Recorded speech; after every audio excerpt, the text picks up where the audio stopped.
Hello, friends, and welcome to another single-serving tabletop adventure from Queen's Games. That's us. Tonight, we are continuing the Dying Fields, a scenario from the Streets Run Red supplement for Vampire the Masquerade. As always, I'm Aaron, and tonight I will be your storyteller as we continue through the corn and the corny in the small, idyllic town of Willerton, Illinois. You can find a link to Streets Run Red by typing !game in chat or by following the link in the show notes if you are joining us via podcast or YouTube. Before we return to Bowman Street and Magpie Road and Magpie Road and Magpie Road, allow me to introduce our cast. Gangrel survivalist guru and magpie communicator Hayley Drake from the Queen's Games. It's V. Hi. Somehow still okay with the fact that she hasn't been able to get a manicure or a decent latte or any of the other normal trappings of boardroom life. La Sombre Roxanne Silvestri. It is Laura Tutu. Hello. It's not like I could drink the latte anyway.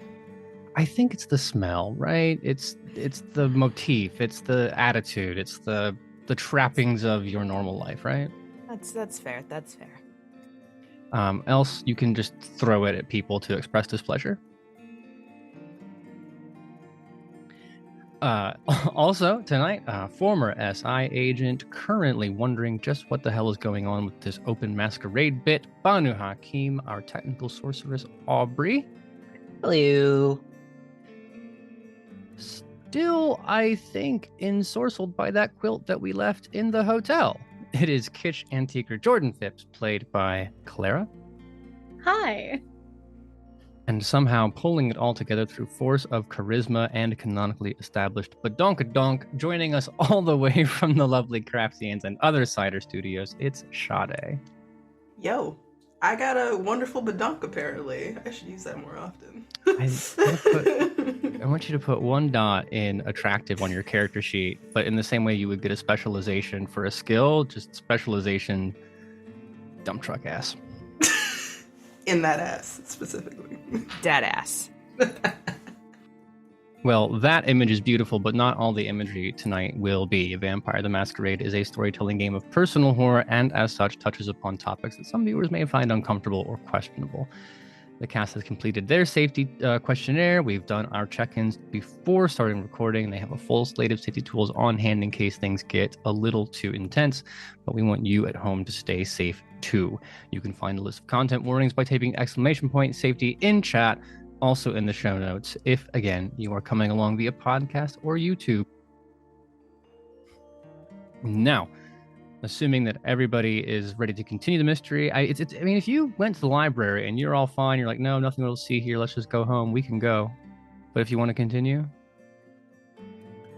Look, Yeah. I'm not one for books, so the library was utterly boring for me. I think Jack found it. I found it extremely interesting to talk with. What's her name again? Hannah? Or I think it was Hannah, yeah. Hannah the librarian. Yeah. Very Librarian. sweet woman. Asked her questions. Perhaps have her tell me a little bit about something that she enjoys about the town in general. That's about it. Nothing investigative there. Well, then let's begin with the recap. I have pre-rolled the dice, which means that Hayley, sorry to put the burden on the brain cell this early, but it's your turn to tell us what happened in the last episode. You're asking a lot from the cute puppy of the coterie. Guys, what I remember is that we woke up after okay.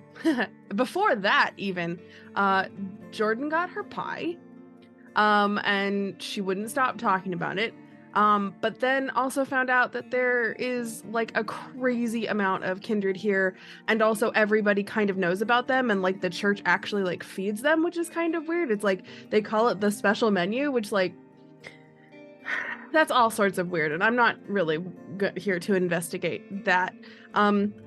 So when we decided to head back to Jordan, I saw that face. So we headed back to the hotel, and we got a little sidetracked I guess, which is strange because it's literally one street and like 2 blocks away. But it was like 7 streets and also an entire flock of demonic magpies away. Don't talk to them. I learned that the hard way. Was not great for me in that moment. But you know, we got back to the hotel eventually. Still don't know how, but we did. And the next night we woke up and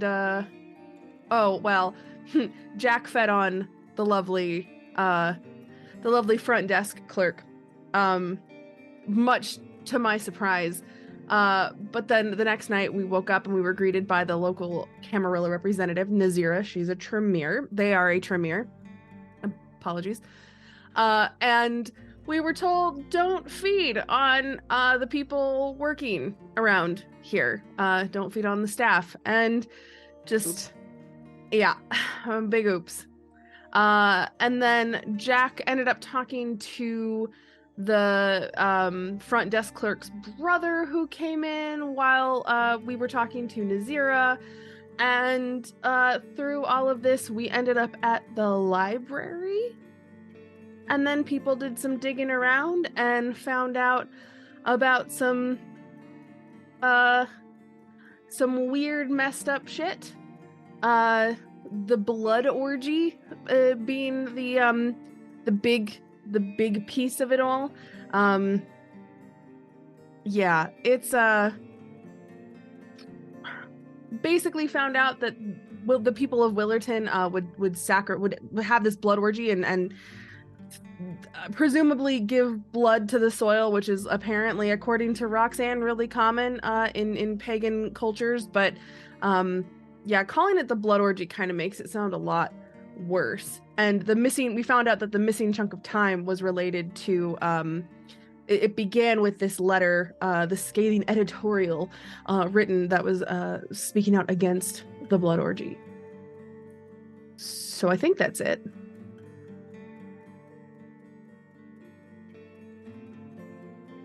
Sounds pretty close to me. Is there anything that Hayley missed that someone else wants to drop? There were their like harvest, their spring and their harvest were like slightly different and probably require sacrifices. Only other thing was that more people were going missing off season, or like it was recorded 4 people were missing, but apparently more people go missing that have not been reported at all than what people are talking about. That's about it. Found that out from the sweet librarian lady. That too. That's right. Yeah. Which makes it even worse because the numbers that they report are already really bad. Town that size, yeah.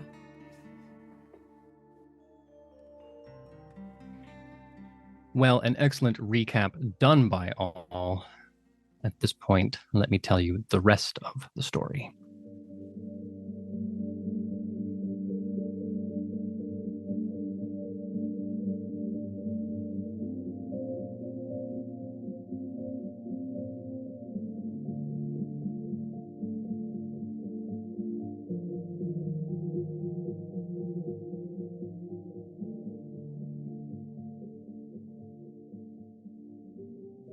Well, you've done quite a good amount of research here. Books and papers strewn about the library, conversations had with Hannah, who, yes, remains adorable, excited even to talk to out-of-towners, but the library does close.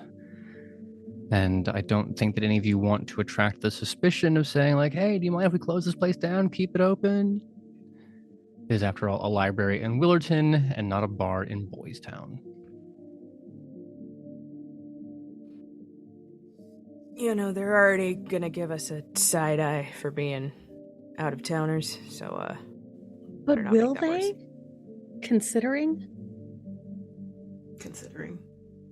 I mean, if the church isn't on, like the little local church isn't on, you know, a secret menu. I mean, do we We've think there's also- anything else to find here? Not necessarily. We've also got to talk to our new buddy. Compare notes. They might be able to give us more. At least help us put it together. Yeah. Weird question. The person who wrote the scathing article in the 1800s, is the last name, like, is there a way to see if they have ancestors living in town? Probably isn't going to do us any good. You went to the county, like birth records aren't going to be kept here. If you want to do that work, you're talking about going half an hour in the other direction and then persuading a county official that for no reason at all, you need access to records that are like private health information, and then spending all that time In the middle of the night. Yeah. So, yeah, okay, I mean, fine. No. Yeah. All right. I think in that case, we've wrung everything we can out of the library. Well, then where to? So do we want to knock anything off of our checklists before we meet back with Nazira? There's a graveyard that was a point of interest, and there is the saloon. Whether or not that's necessary. Did we agree on when we were going to meet Nazira? Nazira did say it would be later in the evening, closer to dawn. So we have a little bit of time. Didn't they say something about not going to the saloon for some reason, looking bad and appearances and reputation and all that jazz? Well, because it's where the anarchs hang out. Yeah. That's more a Nazira thing than necessarily a you thing. Oh, I wouldn't dream of being seen with them because I'm a good Camarilla person who would like to be back in the good graces of the court of Chicago, as you see. They are a poofy aristocrat for the purpose of this explanation. Yeah. Excellent. Perfect. Flawless Amazing. Flawless. Not all of us have theater degrees, Clara. Don't. However, that means that it's not verboten for us. Correct. Yeah. If there's information we can get from it, forget about the poofiness. Again, it would be nice to figure out why everyone here is super cool with us, at least our social club. Based on the location of the library, if you wanted to go in as straight a line as possible, the motorcycle is on the way to, the graveyard is on the way to the saloon from where you are now. Cool, we can make a quick stop. Yeah. Piling back in, someone gives Jack the iPad, someone gives Roxanne her book back, and then we are off. Presumably Katya's still driving? Yeah. I think I'm the only one with dots and drive, so. Well, that's excellent. Would you mind putting them to use for me right now? A dexterity and drive test? Cool, yeah. Why? I'll tell you just as soon as I figure out how good or Goddamn badly deer, it went. isn't it? 2 successes. Yeah, so you're driving along, and to be clear, this is the main drag in a small town. You're not going to be going more than 35 miles an hour, right? Yeah. At least I hope not, because that's unsafe, and I think better of you than that, Katya. So you're driving along, and you come up to a stop sign, wait, look both ways, go, and so on. And I think it's just the roteness of it, the town being what it is, that you just kind of drift off a little bit. And then it's a blink and you miss it moment where you are going down this main road. It's normal craftsman houses on the right, normal craftsman houses on the left. You come to the next stop sign. You look down to like where the odometer is, the fuel gauge, just because like eyes off the road or whatever. And when you look up, the car is still moving. Did you like forget to take your foot off the gas? Did you not push the brake pedal hard enough? And you're doing 35 directly on a dirt road with a scarecrow smack dab in the center. With 2 successes in drive, I'm going to let you decide whether you send the car off the road or whether you smash into the scarecrow. Scarecrow just ahead of us. Mm-hmm. Just like, doing this. Yeah. I think, like, tactical driving training is just like, it's a scarecrow, fuck it. If we take this car off the road, we could damage it and we would be unable to, like, get back. No, that's probably the same choice that I would make. Well, the rest of you, those of you looking forward would have experienced the same thing. It's not like the universe just changes immediately, like a Bugs Bunny cartoon in the background. There's just that moment where you look away, and when you look back, it's changed. And if you're still looking down after the changes happen, for example, Roxanne, if your face is still in your book, what will draw your attention is the crunch of the bottom pole of the scarecrow snapping, rolling up the window, the straw flying everywhere, a nice meaty chunk, like the pumpkin part of the head. You get that, like, pumpkins are dense, right? I mean, the insides are hollow, but that pumpkin shell, oh man, rolling up the windshield, pumpkin guts, straw, and wood flakes everywhere. What happens when we hit it? Like, what after? Like, is it something? Are we still on the dirt road? Mm-hmm. What, are you okay, Kat? How did you get here? I don't know. Just do I think we're dealing with weird roads again. Do I happen to see any birds just hanging out? Magpies, crows, because that would be comical. Things of that nature. No birds. Okay, the way you've said that makes me have to ask this follow-up question. Any animals, period? No, you can't see any animals. Okay. Had to ask. Question in terms of, like, how far away is this dirt road from where we would have been if we didn't have a sudden shift like this? I don't think any of you actually know where you are.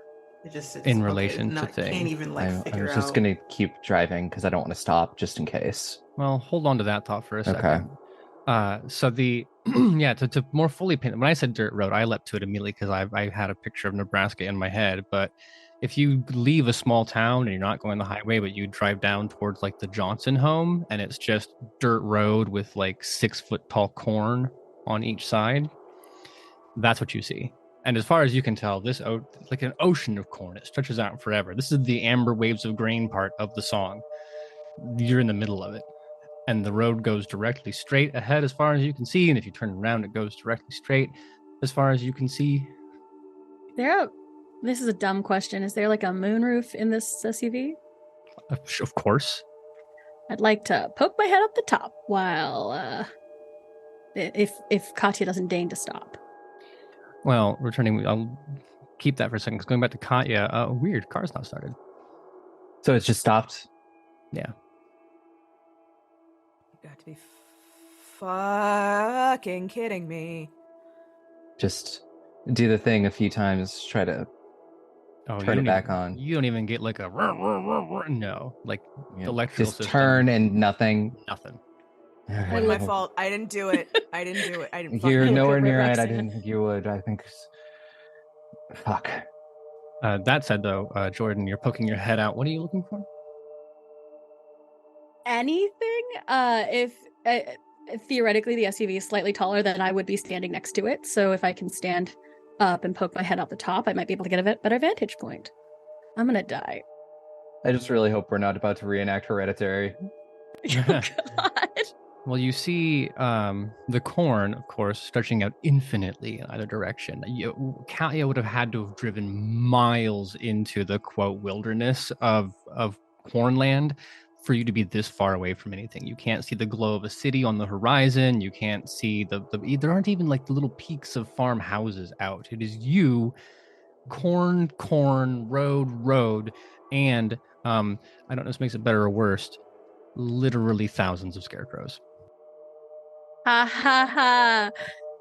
Hayley, we are Worse. not in Kansas anymore. Worse. So much worse. When you poke up and you can see above that corn, everyone else is sitting down. So if they look up, the corn is like, 7 or 8 feet tall.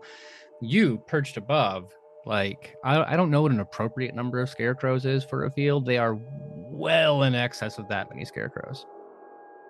Can we look? Can anyone look into? You look like you wanted to say something, Roxanne, because you look like Roxanne's having a freak out. No, I'm just the appropriate number of 1 to 2 at best. Not my a field guy. of scarecrows. Is there any search? Can I do anything to look into something about the scarecrows besides there being like a ridiculous number of them? Yeah. So Jordan, I'm guessing you go like fucking scarecrows, and everyone who is not in the mood for this shit is also now piling up and looking around, seeing all the scarecrows. Yeah, Jack, you would. So we'll say that Jordan is scanning the whole place. You stand up and you kind of get the first look at it, or maybe you're following the lights of the car. All of these scarecrows are of eerily similar construction. Can't tell from this far away, but that pit in your stomach says this is the same scarecrow over and over and over again. Except for one. The other scarecrows are, we'll say, 8 feet tall, just enough to poke ahead of this corn. Corn gets quite tall.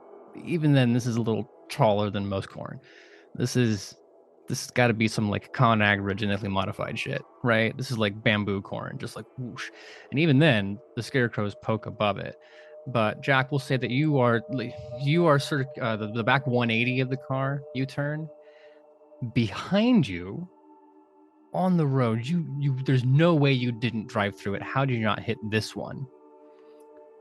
Is a 10-foot tall scarecrow with a question mark.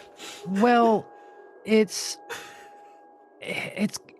got all the normal scarecrow features, but it's like pumpkin.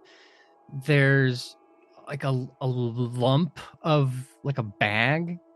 And thinking of like a grain sack or the kind of bag that concrete comes in, but much larger, like weird, misshapen. It's like it's soggy, like it has a weight to it. And then instead of like meat arms, there's just branches stuck out of it, like a Charlie Brown snowman kind of thing. And then the legs, of course, are the same way. And on the head, there's not like a pumpkin.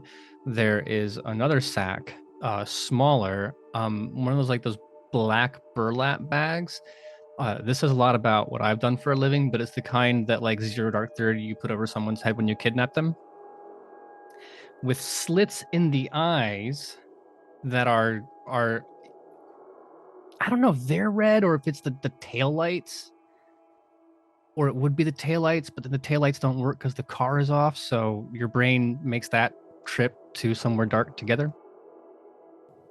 All right, I don't know who's directly next to me in the back of the car. I think I still am. You're shotgun because you're too tall. We decided this. So like I'm looking over the shoulder through the back, noticing this kind of situation. Sure. And I'm assuming you can see my face change to like, what's that? And then like, oh, this isn't great. Like slowly, and then I'm just gonna point for everyone to look behind. There's something. Oh fuck.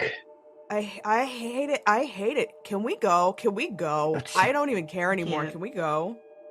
I hate it here. Where car's not starting. You want to go on foot, Roxanne? Be my guest.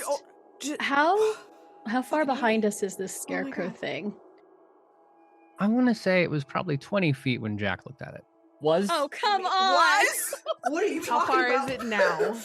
I like Jordan turns or like I'll turn around still like with my head out of the moonroof so I can like look behind us now. I know, I hate this. I'm gonna get hereditary. It's fine. I'm fine. I'll get better. It's how much closer is it? I just said it to fuck with you. It's still 20 feet away. I fucking hate you. I would apologize, but I'm not sorry. I'm done. I'm quit. done. I quit. Yep.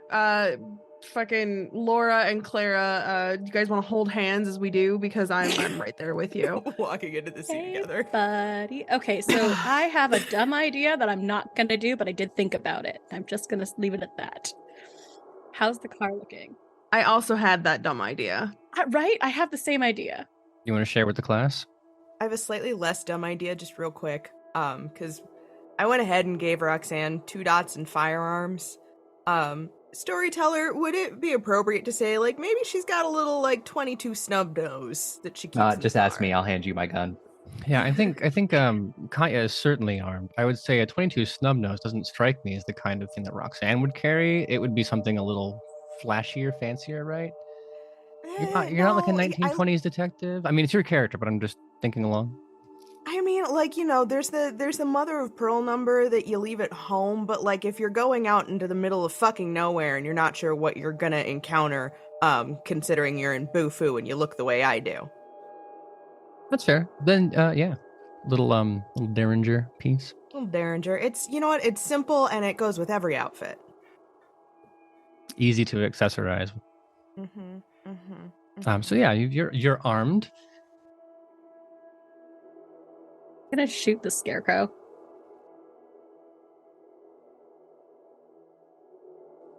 It's not an option. I dislike that you're encouraging this. Nothing Aaron does surprises me anymore, apparently. Nope. Well, Roxanne, you're the one who would probably know the most about this. Will you make an intelligence and occult roll for me?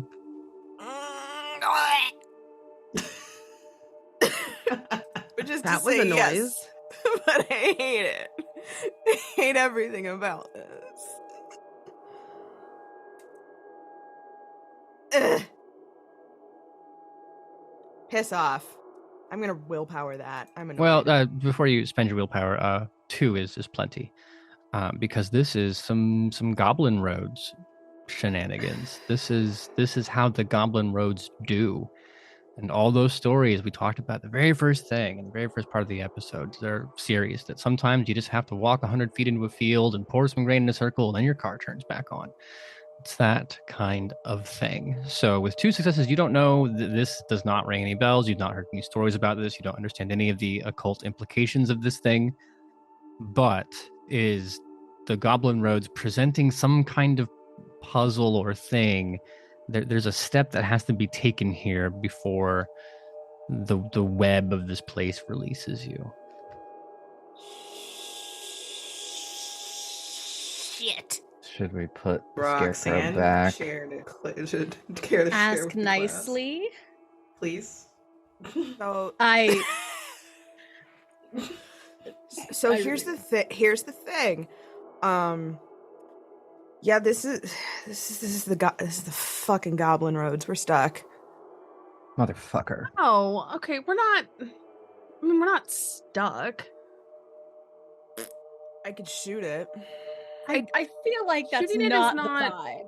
That's not. I mean, I can shoot. the Yeah, we can answer. shoot it. I'm I down don't. with That's that. not. That's Yeah, not the. just- It's not the Goblin Roads. Okay, I'm gonna ask nicely. I'm just gonna ask nicely. Try turning the door handle. Who knows what's gonna happen? Still standing out of the moonroof. Just You're gonna ask the scarecrow? why not? Look, I don't have any fucking better ideas. That's a lot of incredulity coming from someone who hasn't ever had a better suggestion. I mean, it's a scarecrow. Is it though? That appeared all of a sudden in the middle of the road when we should have It's driven far through it. too meaty for me to be okay with it being just a scarecrow. I'm not gonna lie. Well, okay. It's juicy. all right. Why is it juicy, Haley? I don't want to know why it's juicy. Why is that I'm scarecrow so thick? It's gooey. There is goo. Hello, Mr. Goblin Scarecrow situation. We are so sorry about what. I can't do this. We are so sorry about what happened with the other scarecrow. Katya is a terrible driver, I know. However, we would like Take offense to that. leave your space, please.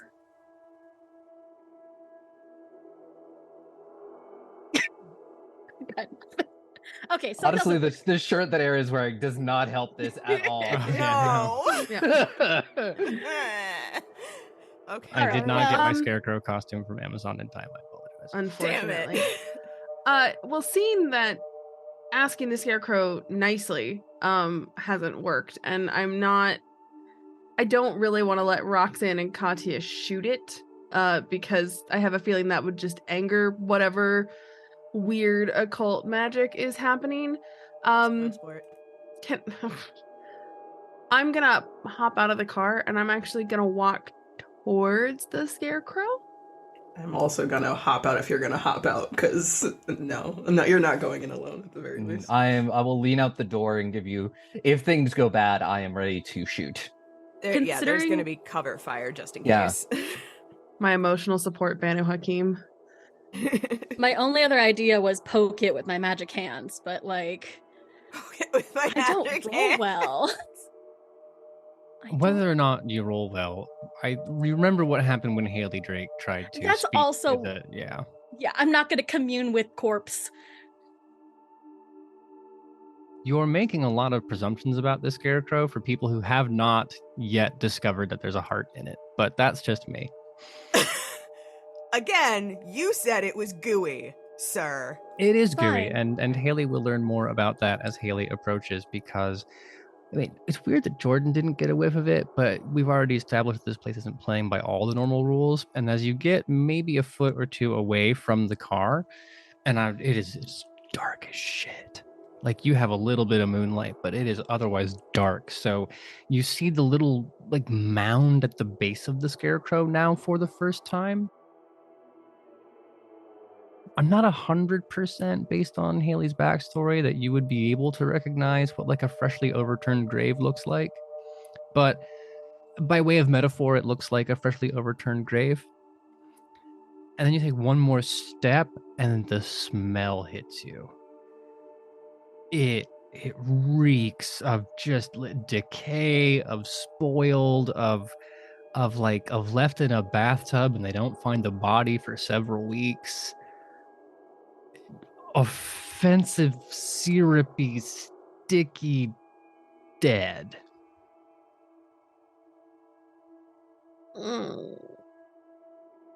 That, oh god, as all my survival background, just, oh, I don't like that at all.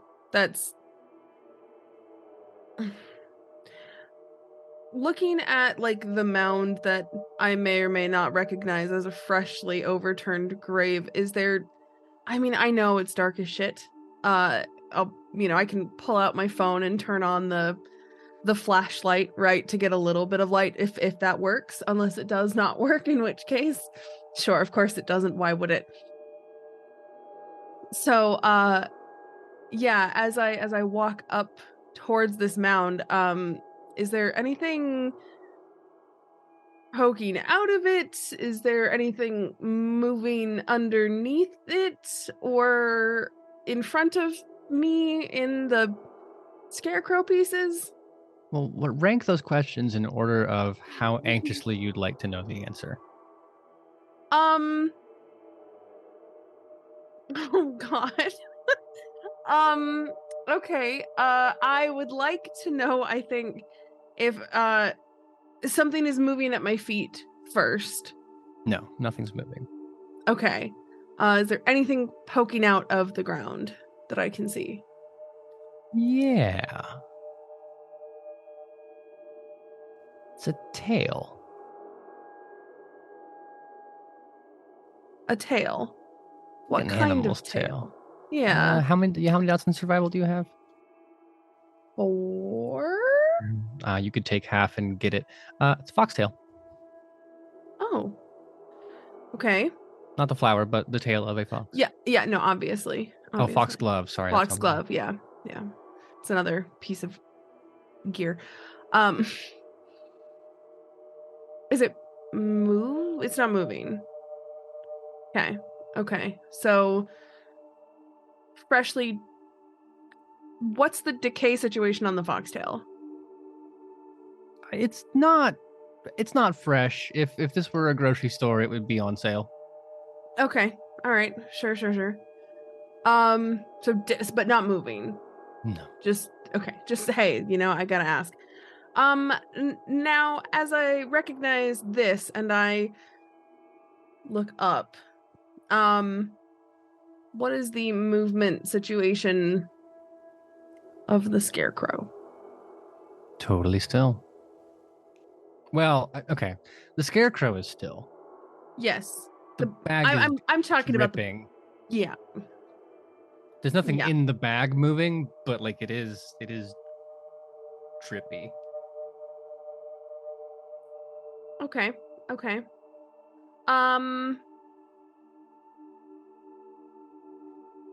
Looking up to the face, has the face moved at all? Is it still just looking straight ahead? Did it move? I don't know. Would you be able to tell? Is it just the Goblin Roads playing tricks on you? Well, yes. I mean, that's what they're doing right now. They're playing tricks on me. Wouldn't really know, would you? Maybe. I guess not. Is it looking at you, or is the head just pointing in that direction? I mean,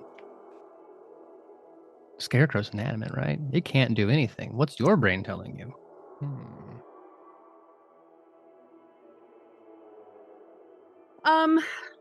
Okay, so Hayley's not the smartest, so solving puzzles not super her strong suit.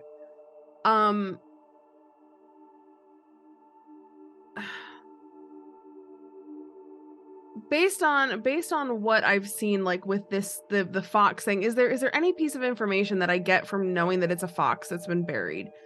Is there some piece of lore or something that like maybe I can find? I can piece it together. I hate to say this. If you want to know, you're probably gonna have to dig it up.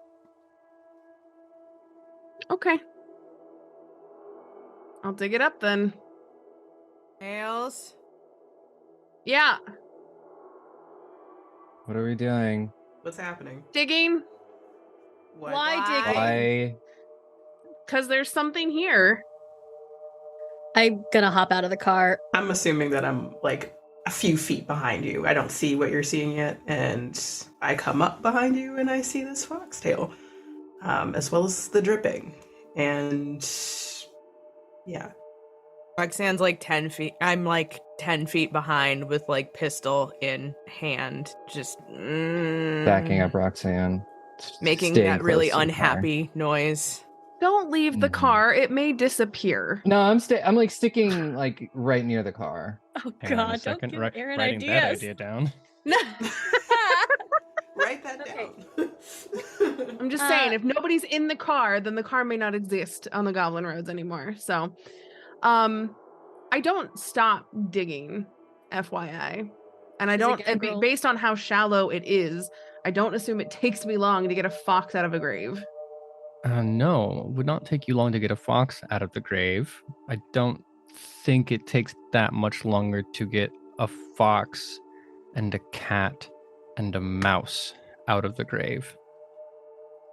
Sure. Okay. These 3 animals have been sewn together. The fox has it's vertically the foxtail out of the ground, and then you dig, and then as it pulls up, then attached, so like the fox is vertical and the mouth is pointing down, and then there's a cat with the mouth sewn to the belly of the cat, and then you follow the cat over, and the cat's jaw has been sewn shut over a field mouse. Oh, What in the absolute fuck? I mean, it's a cycle of predation. Cat eats the fox, or cat eats the mouse, fox eats the cat. That's cool. It's Very circle of life here, of though. it. Is there like Yeah. a message or something? That's the point here. What? Why in Storyteller, front of what- this scarecrow? Storyteller, what kind of occult bullshit is this, please? Roll for me. I don't know what it means, and I am afraid to ask, but here we go. While the occult shit is happening, is my premonition giving me anything, or are you gonna make me roll for that too? You want to activate premonition on purpose, you have to roll. I think you also have to I'm rouse. so scared now. Is there a way to check if there's anything in the area that's of danger? Not necessarily the scarecrow, like sense if there's danger in the area. Is that possible? I mean, you can. It's so incredibly still, So and I mean like incredibly still. This is not the amber waves of grain. That part's not. This is the amber, all the grain just hanging out there. There's apparently no wind where you are, but it's quiet, and you don't even. There's no rustle of anything, let alone like something sneaking up through the bushes to get you. gotcha. Okay. 3 successes, my guy. Yeah, despite not having any occult background, Hayley was correct. This is a totem that represents the cycle of predation. The fox eats the cat eats the mouse eats the grain. Poses two questions. One, where is the grain? And then two, what eats the fox? Because this is not a circle, the way that this totem has been built. But a wolf eat a fox? God, I hope not. I'm sorry, God, that's Sade Jack. asking, not Jack. It's very Jack, too. No, I know. I just had a thought of wolves, and because we're outdoors and it's rural, and yikes. There might be Okay. lupines in the area. Going a little too far down that road. Normally, this would be the mouse eats the grain, the cat eats the mouse, the fox eats the cat, the fox eventually dies, the fox nourishes the soil, which creates the grain, and you have a circle. But this is not a circle. It is currently open on both ends. No grain, and then presumably fox. This middle step is missing. So something is consuming the fox in this effigy that is not represented, and the mouse is not eating anything as is represented. So you have an incomplete, or at the very least very strange, totem. Oh, well, okay. Rain. Can I go grab an ear of corn? You're gonna leave the road? You're telling me that all the corn that's lining this road is completely free of cob? No, that was not what I said. What I said was, are you sure you want to leave the road? I'm not leaving the road. I'm going to the side of the road where the corn is. Oh, no, this is the misunderstanding coming from Orange County in Iceland, where neither of the places have corn. The corn does not lead directly up to the road. It's probably like, what, 5-6 feet or so Yeah. between the Just end of the ditch. road and the Oh, corn. well, I'm Yeah. based on how you were describing it, that was the visual that I had, is that we were I'm- literally driving down a wall, like walled corn on both sides. I am apologize. taking for granted that only I have and Laura have grown up in the middle of the country where that kind of thing exists. Seeing corn was a treat for me. V isn't kidding. When V came to my sister's wedding and saw corn for the first time, I was like, oh shit, that's what it looks like before I eat it. Okay, neat. Okay, True well, story. Yeah, and if I see you about to step off the roads, I'd be like, that's probably not a great idea. nothing ventured, nothing gained. I am hesitant Wait, to use Spirit's Touch for this. Go for it. I have already established that I have chew sticks in my bag for Ernie, made of nuts and seeds and Mhm. things. Oh my god. Oh. So I'm gonna run back to the car, and I'm gonna grab one. I'm gonna bring it back. Mm-hmm. Yeah, activate the creepy circle effigy situation. That might be what we have to do to get out. I'm just Leave an offering. Makes Just sense. provide corn. Not corn. Grain or something like that. yeah, because the mouse eats the grain, right? So if we complete this in a way where the mouse is eating grain, then ta-da. And I'm sorry, I know you went over it, but there was a lot of description, and I have forgotten because of who I am as a person. What does the mouth of the mouse look like? The mouse isn't, as far as you can see. There's nothing. No, mouse is Okay. just existing, and then cat, and then fox, and then. Okay. Great, fantastic. Then I'm just gonna go up and I'm gonna open its little mouth, and I'm just gonna like take off a piece of this little chew stick, and I'm not going to shove it in the mouse's mouth. But yes, I would like to.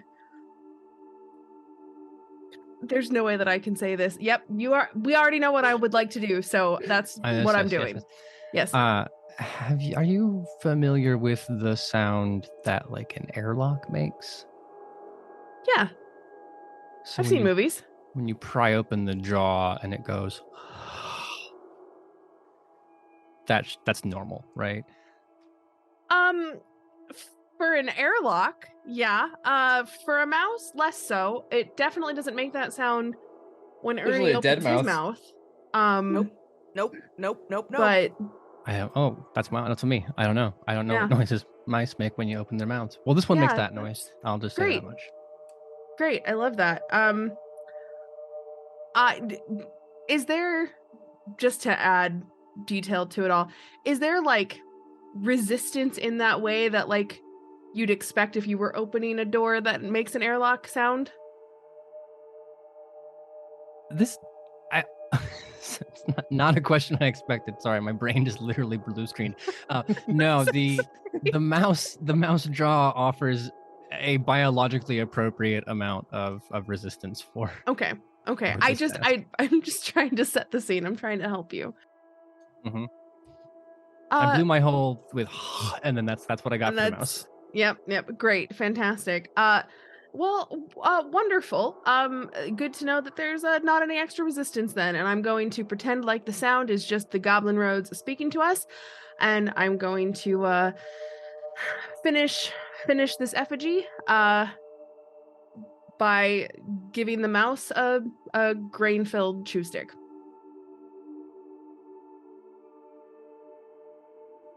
Yeah, it's not finished. Okay. You've completed one part of it. That much is true. Yeah. But the other end is still open. Is it something whatever kills the fox or whatever leads the fox to die? Well, I think you're leaning it a bit literal in terms of the circle of life, right? We have the land, which provides food for the mouse for the cat, and the cat for the fox, and then what eats the fox? And the answer to that question isn't like bears or barn owls, right? It's a metaphor that it is speaking. So the lowest totem, we have grain, and the cycle remains open on the end. What is the apex predator? Not eating a piece of fox. That's insane.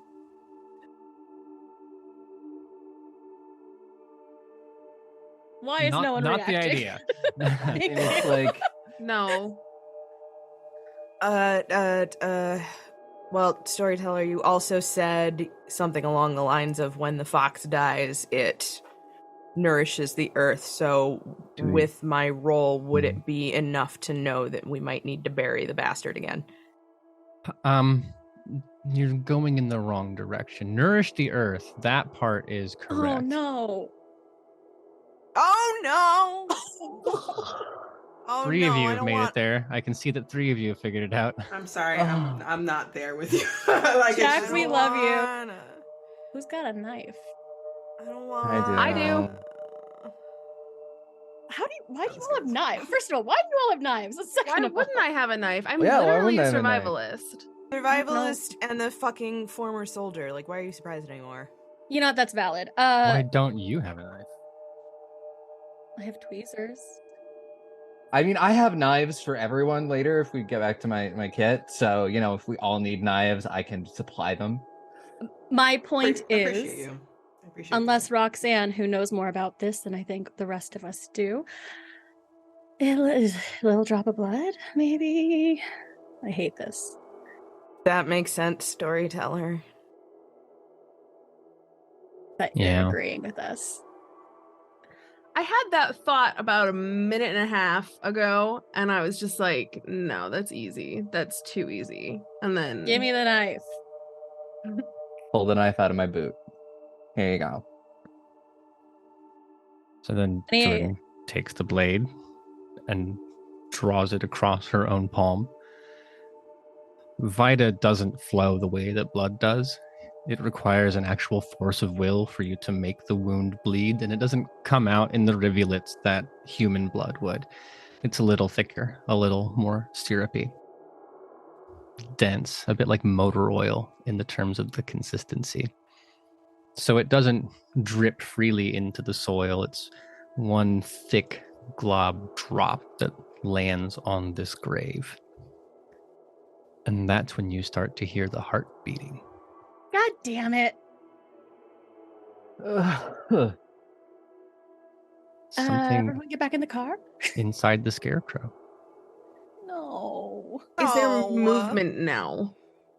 No. I mean, there's presumably there's the movement of the heart beating, but it's not like the scarecrow's like, right? Well, no, I know. I'm wondering Like if there's like if the bloody Like what? belly bag. Not doing it.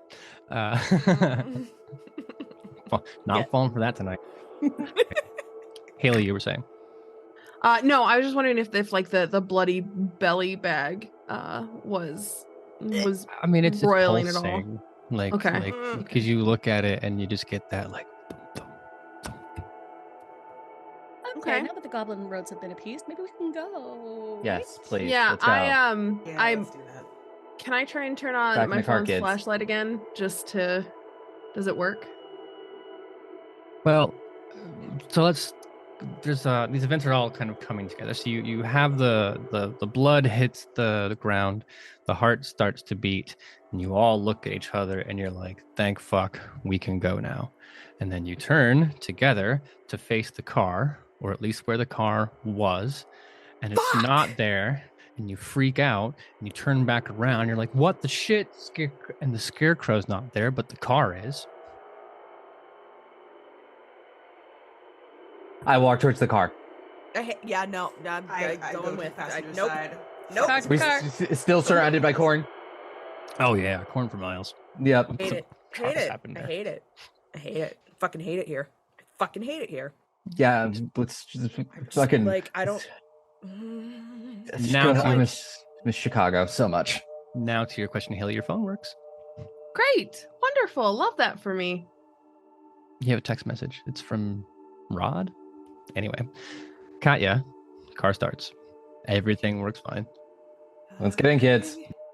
Start driving, and then just as far as the headlights reach, you move like 4 feet forward, and now you can see the end of the cornfield, and it dumps out onto one of the side streets, and you continue forward, and you'll end up on that main north-south road, Hyatt Street in Willerton, Illinois. I hate this place. I hate it here. Oh, but you loved it so much. Yeah, the Haley, pie. You shut up. wanted to come Pie. here. It was so good, wasn't it? You For, wanted to that go split second before it turned antiquing. into ash in your mouth. Ugh. The pie was great. I hate this place. I just like I know. Blah blah blah at the prince's pleasure. I don't care who I have to kill if I can never ever leave Chicago again. It'll be too soon. I swear to fucking God. Maybe I can give somebody a tip, and yes, I can just deal with this place. Oh, fuck 'em, Please. let them burn it down. At this point, we're just like, no, Nope. these vampires get what they deserve. Do we have enough time to get to the saloon and pretend this never happened? Oh yeah, no time has passed at all. Oh, fuck you. Oh. Okay. Ah! It's times like this, I wish I could still get drunk. Aaron Same. said time didn't pass, and I took that personally. Yes. Technically, we could. It'd probably just be frowned upon in a town like this. I am really running out of fucks to give about things like that. Let's just go to the goddamn saloon. Go to the goddamn The saloon. saloon or the graveyard first, or are we not? Oh yeah, we Right, didn't even graveyards. make our way to the Oh, you graveyard. made it even to the get to the graveyard? Are you graveyard. fucking kidding me? Graveyard's on the way to the saloon, right? Yeah, on your well, we're way gonna to head the towards the graveyard, saloon. yeah. We'll make a quick stop off at the graveyard. Look, if we don't go to the graveyard, I have a feeling that I'm never going to hear the end of how we didn't go to the graveyard from Jordan every single time we go antiquing from here until the day that one of us meets the sun. So I think we should just go to the graveyard and just get it over with. That's Long true. time, too. That's It's such a true. long time. Yeah. Hey, fine. hey. There's a reason we found a big gap in a period of time, and maybe one of the graves is from that period. And maybe a bunch of them are. We'll know how many people have to die, right? Yeah, you can do your. Hopefully, it's Do you a think palate they cleanser. bury the blood orgy people? I don't know what people do with blood orgy sacrifices. I don't either, but that just feels like a lot of consideration for people It that really you're like is. draining their bodies of blood. I don't know. Oh no, you know they bury them. They bury them in the fields. That's how you're making the fertilizer, right? Roxanne Okay, covered well- that for you. That's true. I don't know. Nice graves. Who knows? Let's go. Yeah. On the way. Maybe whoever led the blood orgy is buried there, and you can just touch them. Boop. Don't touch them. Well then, you will be relieved to know that you don't end up in any creepy cornfields or magpie-infested boulevards this time around. And given the size of Willerton, it's literally 3 minutes from where you are now to the base of the graveyard. It is, as promised, enormous, taking up acre after acre after acre after acre of the southwestern corner of the city, of the town. It is not, I think you might be calling to mind in your head the kind of graveyards you find in cities where there's like a nice fence and there's some old trees and stuff around and it's quite manicured. And instead, I want you to get that like Civil War graveyard feeling where mismatched headstones in various states of repair or disrepair. There is no fence that surrounds the perimeter. It's just there's the road and then the grass and then the graveyard starts. And then there are trees around, but it's not manicured. It's not landscaped. It's just they didn't chop that tree down because we'd buried bodies here and so on. If you'll recall, this graveyard is the one that goes back to before Illinois was a state, when it was a territory. So it is ancient. So authentic. In general, it is row after row after row and cluster after cluster and cluster after graves. And then in the middle, there appears to be some kind of chapel or outbuilding or ossuary. That's what you can see from the car. I kind of wish I brought a sketchbook so I can do little grave rubbings, but I mean... You are devoted to your craft. That's all I have to say, Jordan. Listen, it's cool. Okay, so if there's something to be found here, I would assume that it's going to be around, like, you know, like a religious or a civil head, considering this seems to be a town-wide conspiracy. We can start at the center. It shouldn't take very long. Is there, like, graveyard this big, graveyard this old, is there, like, a marked spot where we can, like, as we walk through, are we going to see, like, that demarcation as the dates of death get older and older and older? Yeah. Older? You can tell based in part what is the headstone made of, how weathered is it. If you go to like Arlington, they will replace old headstones with new stones. Very carefully managed cemeteries are like that. This one is you get a piece of stone and then like if your family still exists in 200 years, they can fix it. So you see some that are newer towards the bottom, and then going up the hill, they get progressively older and more of them are cracked and more of them are missing and more of them are molded over, mossy. But the attention to detail that you're paying, I think Jordan would actually notice it before anybody else, that these headstones normally come with some kind of religious marking, right? Not on every headstone, but you normally see crosses, certain not a Star of David or a crescent moon in Willerton, Illinois, but Protestant cross versus a Catholic cross and so on.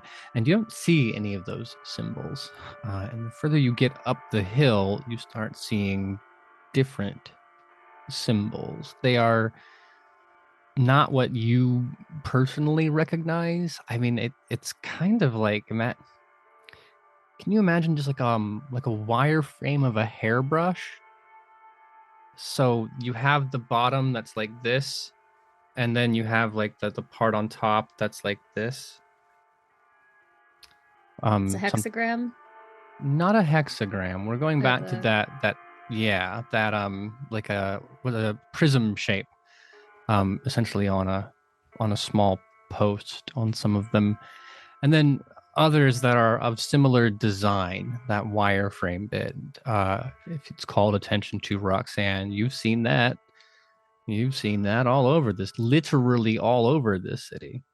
But the other symbols don't make so much sense. That I would need an intelligence and occult roll for.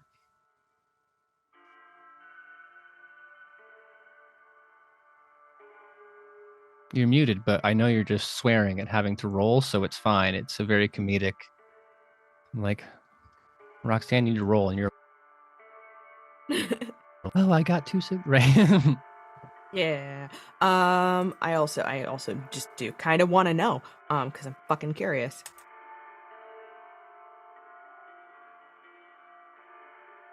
Hey. Well, that's a messy critical. With 7 no. Oh, boy. I don't like that. Well, when your La Sombra, your connection to the universe, is primarily through your mastery of Oblivion, right? And if there's one thing La Sombra hate, it's not knowing the answer. If there's one thing we know La Sombra aren't afraid of, it's of going to any length necessary to find an answer to that question. So it's probably subconscious that you feel that part of you kind of get tugged backwards into the scene. And I suppose if I were shooting this movie, the camera would pan across everybody else, and you'd see Roxanne walking through the rows of tombstones, and then the shadow of Roxanne, like in a kind of stilted Babadook way, following behind her. As the half of you that exists in this world, like molecule by molecule, continues walking, and the half of you that is tied forever to the Umbra slides just a little behind. And it stretches out, the distance coming apart, and the revelation hits like letting go of a rubber band when those two parts of you come slamming back together. So you feel this wave of cold and dark and death and empty as your brain fills up with thoughts that are in your voice but not your thoughts. And it's just whispering to you over and over and over again. Harvest, sacrifice, rebirth. Harvest, sacrifice, rebirth. And you know intuitively, you know in your bones, you know in your heart of hearts, you have never known anything to be this true and this correct, even though you don't know why. And while you reconcile with that, as you feel that cold, and in fact, I think if you were happening to stumble forward and touching a tombstone, when you pull your hand back, there's that little rime on it because you've touched that cold place. And I'll have you mark a stain on your character sheet for me.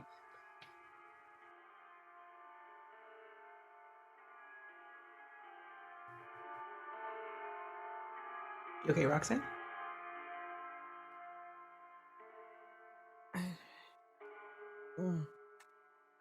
Oh,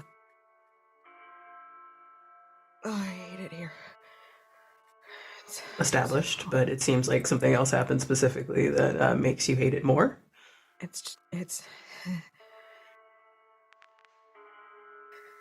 harvest and sacrifice and rebirth and harvest and sacrifice and rebirth and harvest and sacrifice and rebirth and...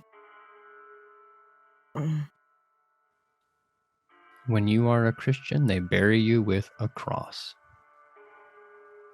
In Willerton, when you're a sacrifice, they bury you with the appropriate sigil. Oh, God. It's a big damn graveyard. With a lot of these sigils, I'm guessing? Not every grave. Some of them are just like, oh, typhus. Sucks, man. That's the 1800s for you. Sure. But once you know, you can see the pattern. Is there a number of... I'm looking for... I guess I've been like chattering away and like turn like, I wonder what that symbol is. And Roxanne's having her moment. Are then any of these from the same date? Year. I'm looking for years. Yeah, I mean, you'd find patterns, right? Yeah. I'm trying to get a sense of how many they need. The impression that you're going to come away with is the more the merrier. Like 2 will do, but if you really mean it. Gross. Okay. Blood orgy. Another follow-up question. Are the because we are not here around a blood orgy time. So the thought that Everett would be taken as a sacrifice doesn't necessarily make sense unless like the dates on the tombstones aren't just around those dates. Like if it's clear that they're sacrificing people all year round, right? Well, consider for a moment. When you go to the grocery store, you don't eat all the food that day. Some of that you keep in the fridge. That's what I was starting to think.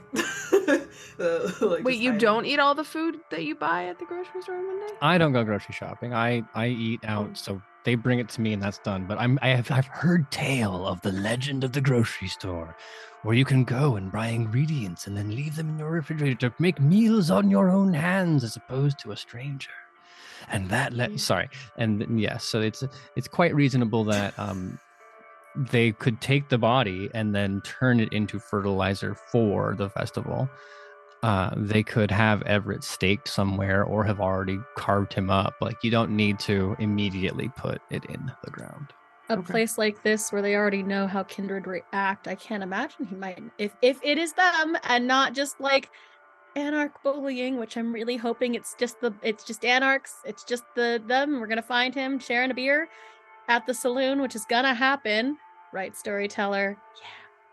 Yeah. They could just have him staked.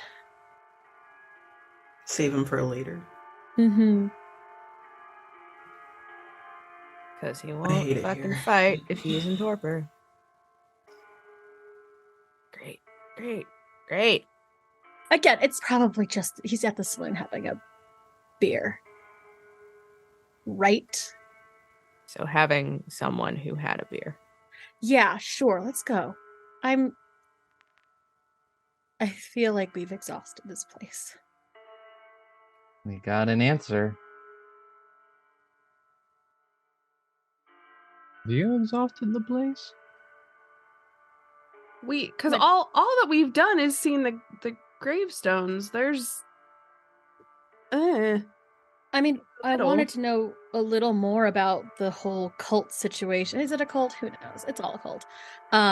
Seems like a cult. I mean, I'm gonna do a stupid thing, and it's fine. We're all fine with it, right? Do it. Fuck it. Well, before you go and touch a gravestone, I am referring to the chapel, the ossuary that sits in the center of the graveyard. Yeah. Oh, we haven't even made it there yet, have we? No, that's what I was talking about. All right, let's head to the chapel before I do something stupid. I'm just waiting to do it. As reticent as I am, just in case it'll help, I'm gonna pop the Oblivion Sight. Yeah, it's weird how intense the ley lines are here. They're not ley lines, but I'm using that imagery.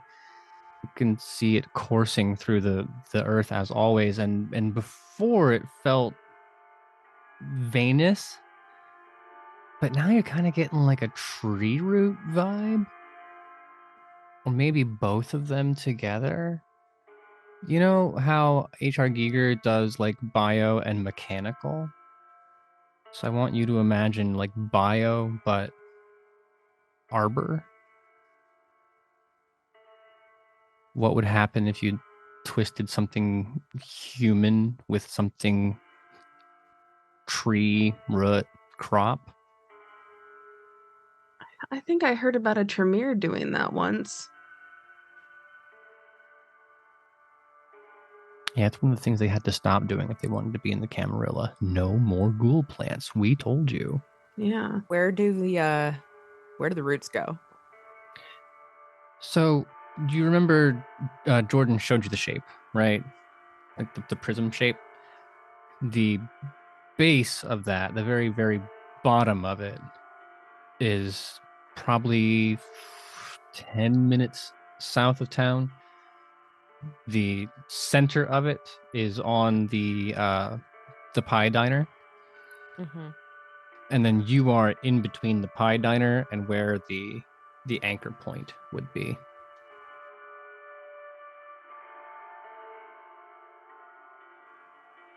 Gonna keep moving towards the thing. Well, the chapel itself is made of limestone, Illinois, famous for that, but not from this region. It would have had to come up from the south somewhere. Jordan would know this, that, remember, vernacular prairie architecture. You see any limestone quarries around here? Obviously not, which means this temple was built at a time when it was important. Someone spent money on this. It's not that big. It's less of a temple and more, think of like the size of a garden shed in a neighborhood where someone is very proud of their lawn. It's got room for the riding lawnmower and then also the stuff. If you're the kind of person who can afford a swing set for your backyard, you can afford this size of shed, right? It is not well kept. I don't want to say it's not crumbling. It is still functional and standing, but it is mossy and dirty. The door is heavy wood and has seen better days element-wise, but it is still intact. Opening the door, heading inside, it is, again, just an incredibly small chapel. It's the kind of place where you would come with a couple family members to say a prayer at the gravesite, that kind of thing. If you want to go to a full service, there is a church for that, but this is more for people who are specifically here to mourn the dead. So there's only like one pew on the back of it. V, I know you can think of this because you've been to this kind of thing at the St. Roche ceremony or cemetery, right? So there's the two pews, and each one could sit two people side by side, and then ahead of that is where the altar would be. And I say would be because there's nothing Christian about this. There's no cross, nothing anywhere remotely close to that. There is a human skull adorned with deer antlers, and it's sitting on a wooden table. If you're not a Catholic mass, there's a much fancier table, but a more modest religious ceremony would have this kind of table. So the antlers are in the skull, and the skull is on the table. And then there are these plain clay bowls, 3 or 4 of them in vaguely similar sizes, set out around the front of it, in which one contains silver coins. They don't appear to be an American denomination, but just like minted silver. One contains seasonal harvest vegetables. So we are in the middle of summer, so you're looking like vegetables, early crop of not tomatoes, but carrots, potatoes, things like that. The third has some kind of like pigmenty rust-colored substance, and the fourth is currently empty.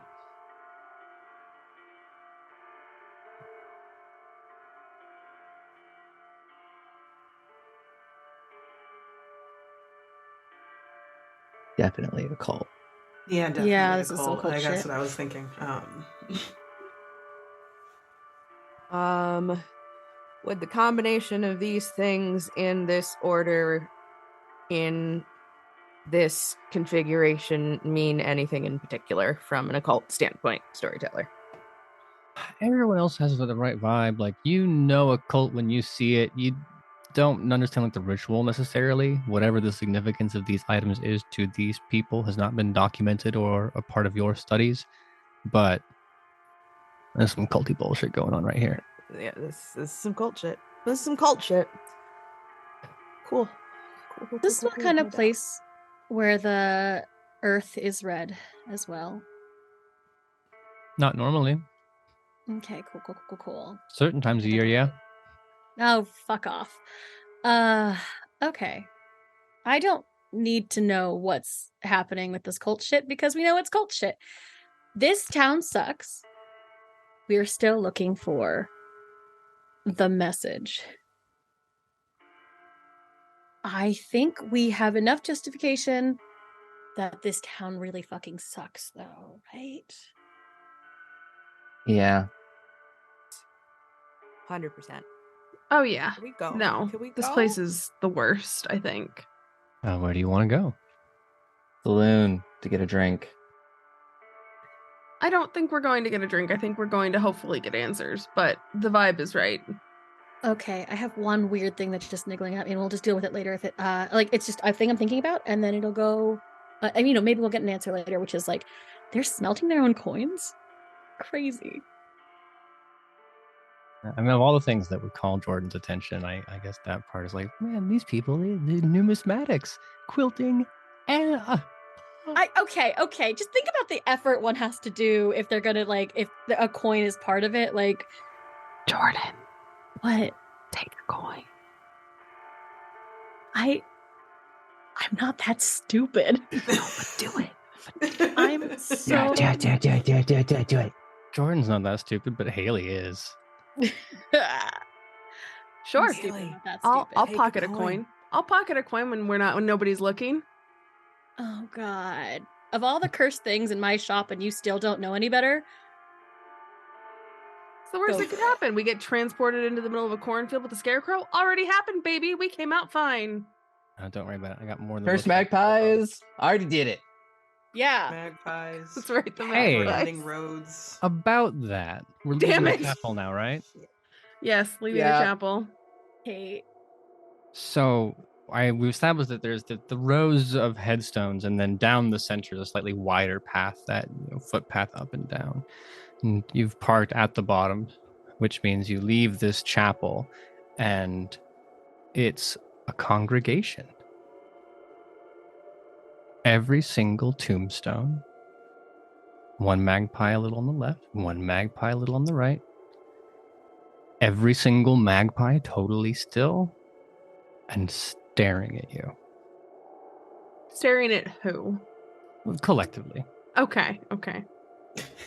They have very, very tiny eyes, and they're very far away. Hard to read intent from the magpie at this point.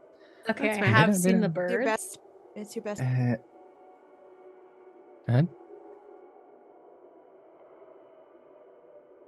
Haley. What?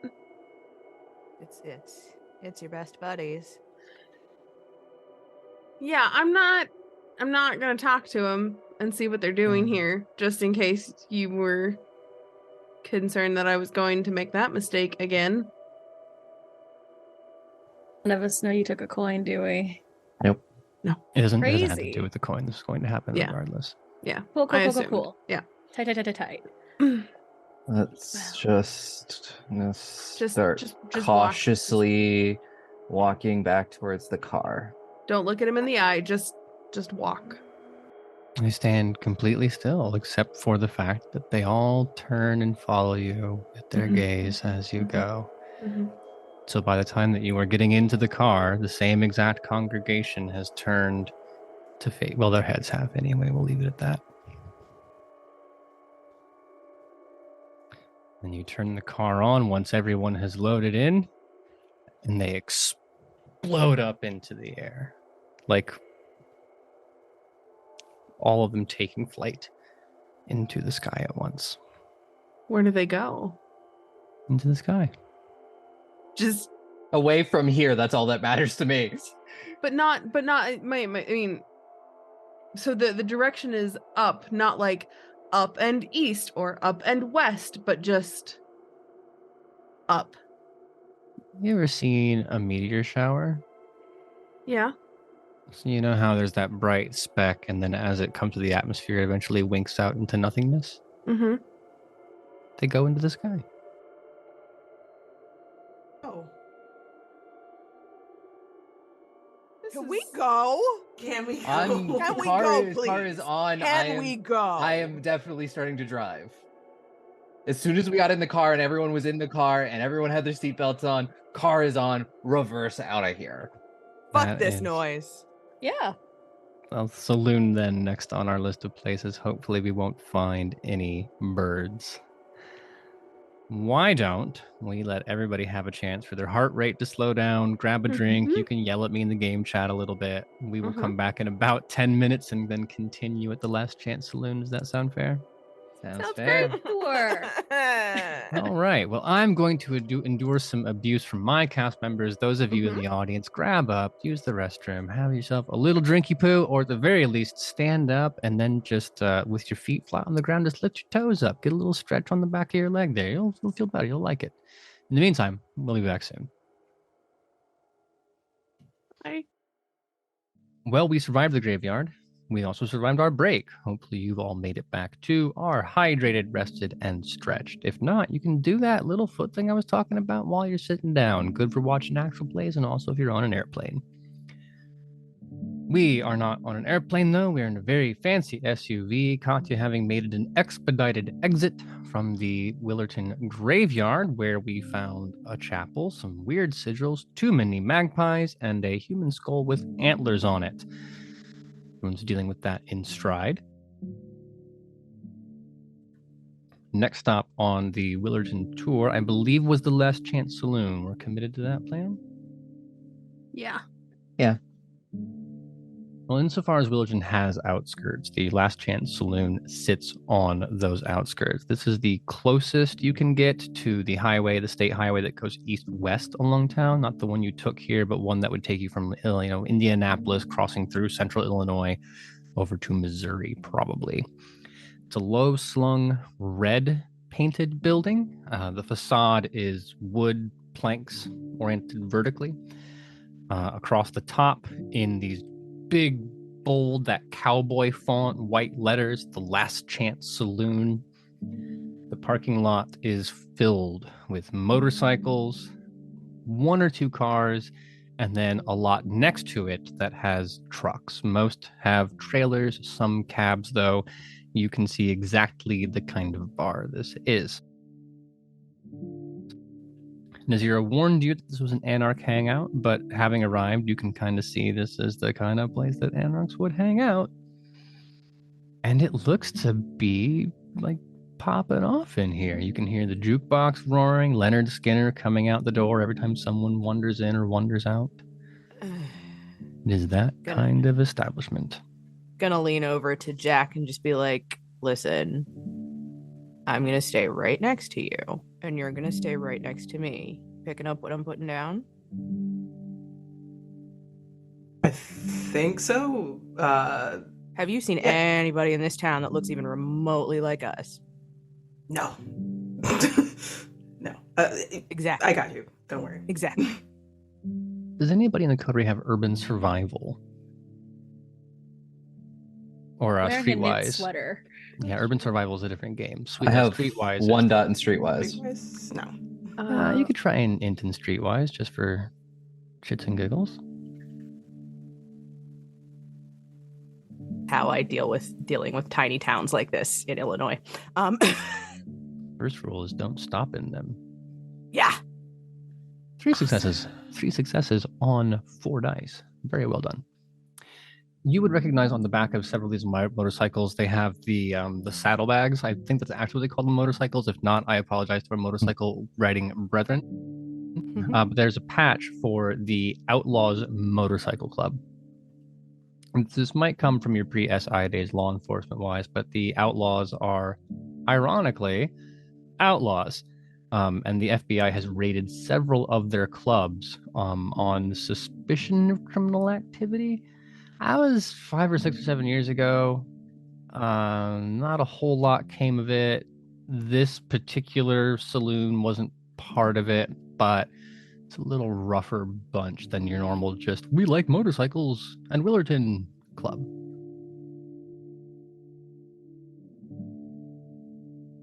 And I will relay that to everyone and just being like, point out, this is what that means. We definitely, who knows what, they're probably not connected to the Anarchs. Who knows? Great. No, I'm absolutely keeping this gun in my boot. Oh, same. I've got a knife in my boot and gun in my jacket. So this is just an in and out situation. Then we look for what we need. Yeah. Back. What we need is information. Mm-hmm. So talk to who we need to talk to.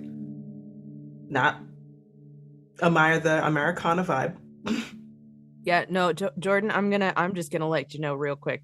Not tonight. Not in here. I cannot think of an argument fast enough, so I'm just gonna stand here. Not in here, babe. So Jordan, just listen, and then as you do that, we are walking in. Is that what's happening? Roxanne immediately loops an arm with Jack because no one is going to be better protected than the beefy one. Mm-hmm. Well, I don't know if it's better or worse that when you walk up and you're approaching the front door, there's a bouncer there. He's one of like those 4 hot dog bouncers. Like the neck has 4 rolls.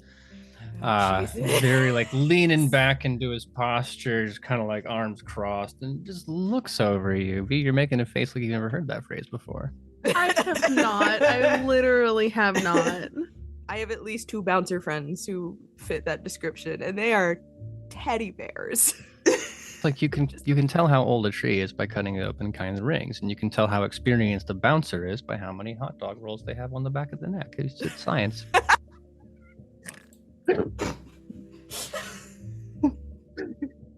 Anyway, there's one of those standing outside the front in a with the normal like big white just plain Walmart t-shirt underneath a black leather motorcycle vest. It doesn't have any kind of patches on it.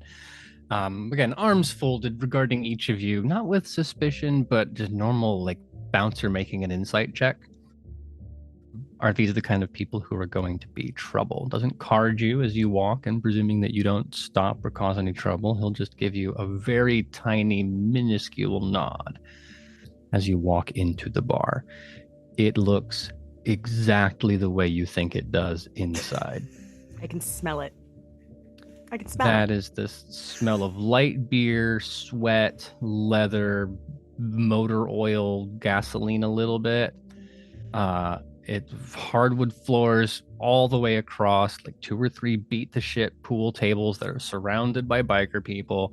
The jukebox is there, still blaring, still Leonard Skinner. It's got one of those really long, wire, like room-spanning mahogany bars. All the lights above it are those like game room lights. So it's like the green and red stained glass, and then the bulbs have that like yellow, sickly, smoke-covered color to them. So that's looking to the left is the bar. Looking at the right is where individual booths go by. All that red fake leather. Not a single one of them doesn't have a little hole in it somewhere where like a knife went and a little white puffy stuffing coming out. If you had to guess, in a fire marshal sense, you would say is probably at about 2/3 capacity this evening.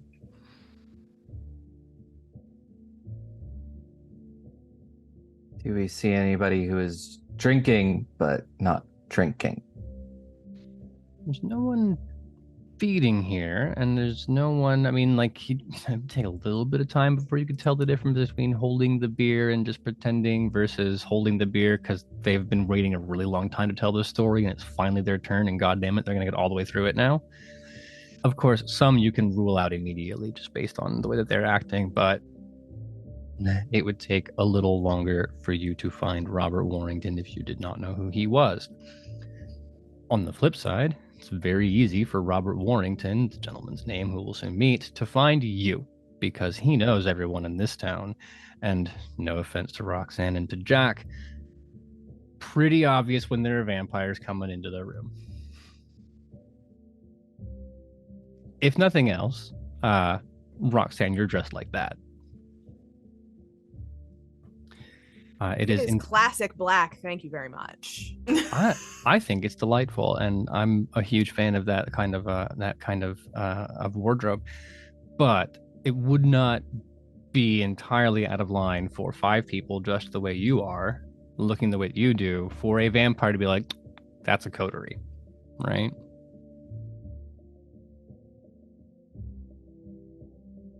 So he turns his head to see you, and then kind of does the basic predatory animal sizing you up. Who do I have to take on first if a fight breaks out? I'm gonna step ahead then if he's gonna start doing that of everyone. Yeah, I'll step next to Jack as well. I've got their back. Well, this is an excellent display. I like that you've assimilated a little bit of how to do toxic masculinity, Katya. It's quite nice. So that time on. Yeah, like literally that's served you well. just the SI. It's like you gotta learn how to do it. You gotta learn how to swing survive. your dick around. Exactly. Yeah. Roxanne is absolutely just gonna like peek a head out around one of the massive shoulders in front and just wiggle. You get an up nod in return. Not a full on all the way, but it's like more like a head tilt, like a I see you. Okay. And then with one elbow still on the bar, he will point 2 fingers towards the mirror that is behind on the wall. Because written in it, just kind of sizzling into existence in a very like a red kind of hand-scrawled font, are rules. Don't feed on any of the staff. Don't feed on any of the members. If you need somewhere to stay, Willerton Hotel. Gonna thumbs up him. Roxanne, this is a very simple kind of sigil. It's basic Tremere stuff, the kind of thing that you can get in exchange for a minor boon or anything like that. It's not sophisticated sorcery, but is the kind of thing that would reveal itself to vampires and to no one else. So, and then I look at it and look back to our buddy and just give him like one of those nice. From there, I will say that first of all, Robert doesn't especially care who you are. If you're just coming through on town on your way to Chicago, this is exactly the kind of information that he would give. And second, he's entirely too fucking cool to go running over the room and talk to you all. So if you would like to speak to him, you can go do that. But as far as he's concerned, he's given you the tour and his work here is done. I turn to everyone. It's like, so we're just asking him about Everett, right? Yeah. Yeah. A friend of ours who was passing through and went missing. Do we want to bring up the message? Or well, we'll see what they know where he was. All right. Nothing wrong with a direct approach. Robert Warrington, you would say he probably looks to be in his late 30s, early 40s, but having led a pretty hard road-worn life. He has that very close to his face, kind of grayish, almost white now beard. Sunken features, like neck a little thinner than you would expect. Corded body, so like a little bit of dad muscle, but still kind of scrawny overall. It looks very much like you'd imagine him in a commercial selling like sheep-lined jackets that farmers wear. Very like Carhartt. Yeah, Carhartt chic. So he's got that rugged without being like Cracker Barrel, right? It's twice as made of crap. Like... Doesn't have the all I eat is fast food and drink, right? It's kind of like a hard wornness to him. The eyes, very cold gray. The word piercing is overused, but definitely the kind that regards you and you recognize and you can feel it.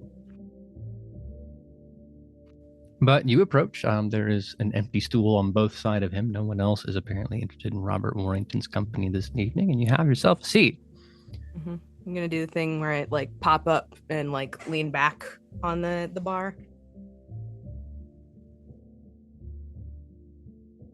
Finally speaks, and it is a voice that has to come out through like 4 packs a day of cigarettes. There's a specific actor I'm thinking of who is famous for having this kind of voice, and I can never remember his name, but he always sounds like this when he talks, and it's kind of out of that when it's Claire's about to think of it, that kind of voice. He's on a cop procedural. Oh, then I'm lost because that's like the guy from Gran Torino whose name escaped. Clint Eastwood. No, not Clint Eastwood. No. It's a deeper than that, a little more like rubbery, muddy. Regardless, Roxanne, you make your introduction, and he says something roughly in the same vein. How's it going? New to Willerton, huh? We are. I know it's not quite that hard to tell, though. No, and judging by the look of things, and he kind of leans back to let his eyes go all the way from the $10,000 shirt to the $5,000 shoes, and back up, and says something smells a little fancy, a little royal about you. You sure this is your kind of place? Not usually, but it's got character. I'll give it that. Yeah, well, that character is the no princes allowed sign on the door. So if you're here to bring any of that kind of trouble, believe me, we've heard all the speeches, we've gotten all the brochures. I don't care enough. I'm just looking for a friend and an item that he lost. And if you have any assistance, I would be grateful. Sure. Lots of friends come through here. What's his name? A gentleman by the name of Everett. You see his voice drops a little bit. He's speaking a little more quietly now. Not out of nerves. It's more like, oh, we're doing kindred business. Okay. And just bringing the temperature down just a little bit. Yeah. He says, I mean, oh, yeah, I heard a guy come through there. We sent him to the Willerton Hotel like we always do. Last I heard of him was he checked in and a couple of days later was gone. Issue being, we checked the hotel and it looks like he never actively checked out. Really? Stuff was left behind. So you're down here on a fact-finding mission, something like that? He had a briefcase. I'd like it back. Like a recovery mission. I got it. Hi. Well, I just and this whole time Roxanne I'm not trying to be snarky. I'm not trying to muscle my way in like some Camarilla dickhead. It's just like kindred to kindred. I'm doing a job, my guy. Not trying to be a dick about it. Mm-hmm. It's just resting snark face. It's just my face. It's my face. I'm sorry. I'm not being a dick. It's just what I look like. For his part, I don't think he's being combative. It's just more like, oh, well, I mean, yeah, that sucks. I wish I could help you out. Like I said, he stopped in here just long enough for us to tell him that he's not allowed to sample the local cuisine, and his eyes take a circuit of the room before sending him to the warlock who runs the hotel. Didn't have anything with him when he came through. Oh, shit. I'm going to be honest. I wasn't paying that close attention. Like I said, people wander in here all the time, either going up to Chicago or getting kicked out of Chicago, either way. That's what we hear. Storyteller, is he fucking lying to me? Well, you could roll wits awareness. You could roll wits insight, just to kind of see if you can find some tells. Yeah, we'll throw a little insight.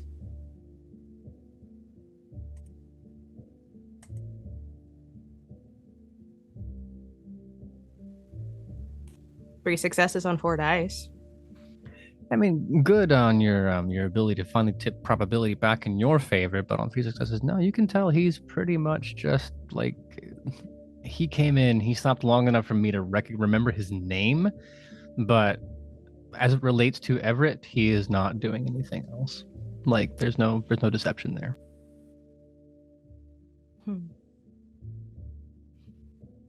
I appreciate it. I gotta ask though, man, like,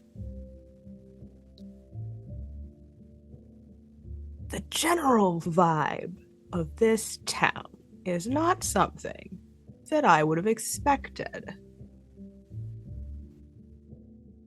Yeah, not much for old country buffet. I'm gonna look down at the red bottom of my shoe and look back up at him. No. Mostly the the cage. Yeah, the weird stuff. I mean, honestly, it's not really something, me, brain does. It's weird, but You're not concerned about it at all? I mean, it is weird, right? But Yeah. I don't know, nothing's bad happened to me or any of my guys. That's fair. Townsfolk, they get all kinds of strange about it, but kindred-wise, I mean, like, no. Me, Nazira, rest of folks, haven't heard anything bad along those lines. I'm gonna look at Jack and have like a should we warn him kind of a moment. I just give you a look like, just, yeah, like, I think we should.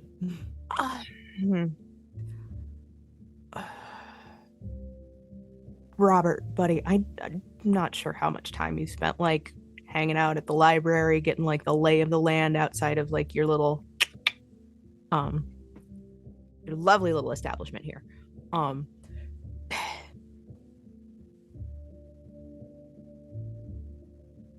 There's some weird shit going on with the fields. It used to just be the direct townsfolk. Our worry is that they have started to move on to, well, our folks from our little social club. Hey, I'm pausing for a moment to appreciate that if somebody's walking by and you are talking with Jack to Robert, and then you hear you're talking to Robert, I'm more than starting to take our folks and how that person's going to just like tilt their head and like, what is this conversation about, before walking directly on.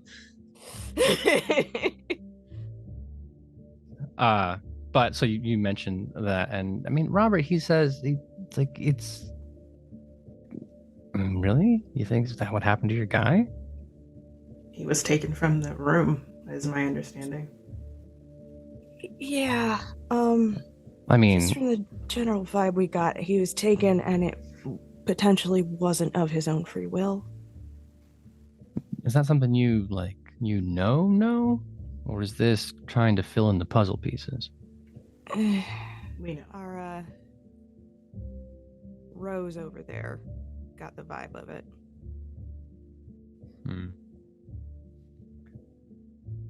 Oh, fuck. I mean, yeah, the town's always been weird, but they've been good to us. Easy feeding, keeps life simple, far enough away from your type that we don't have to worry about any trouble.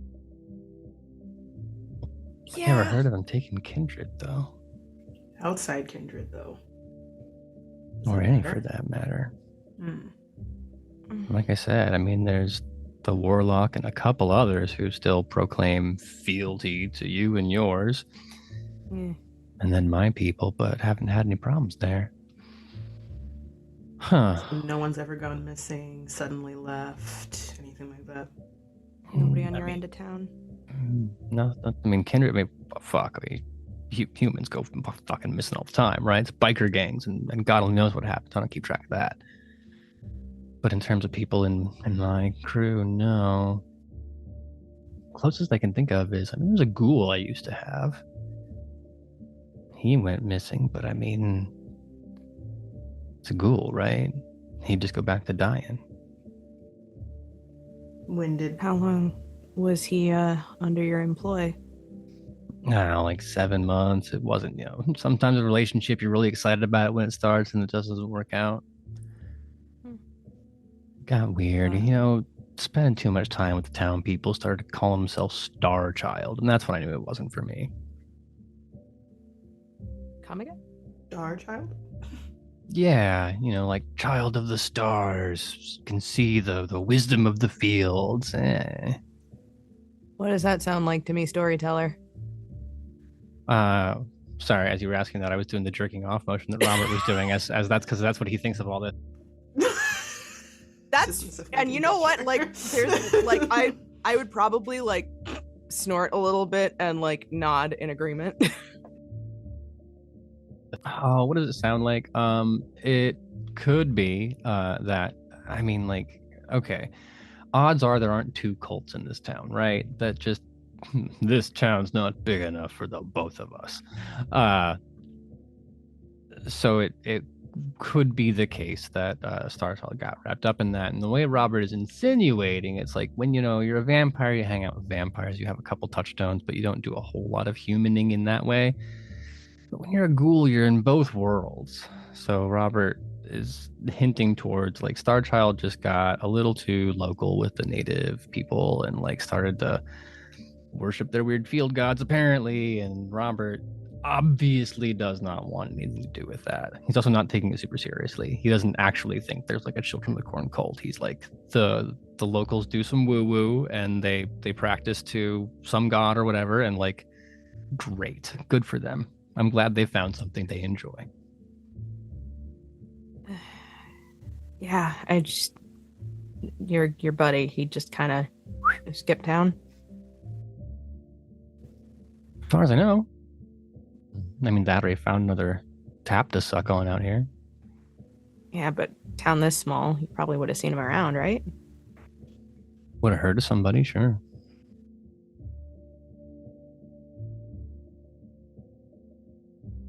What if that wasn't the case? What if he left town, or what if he stayed?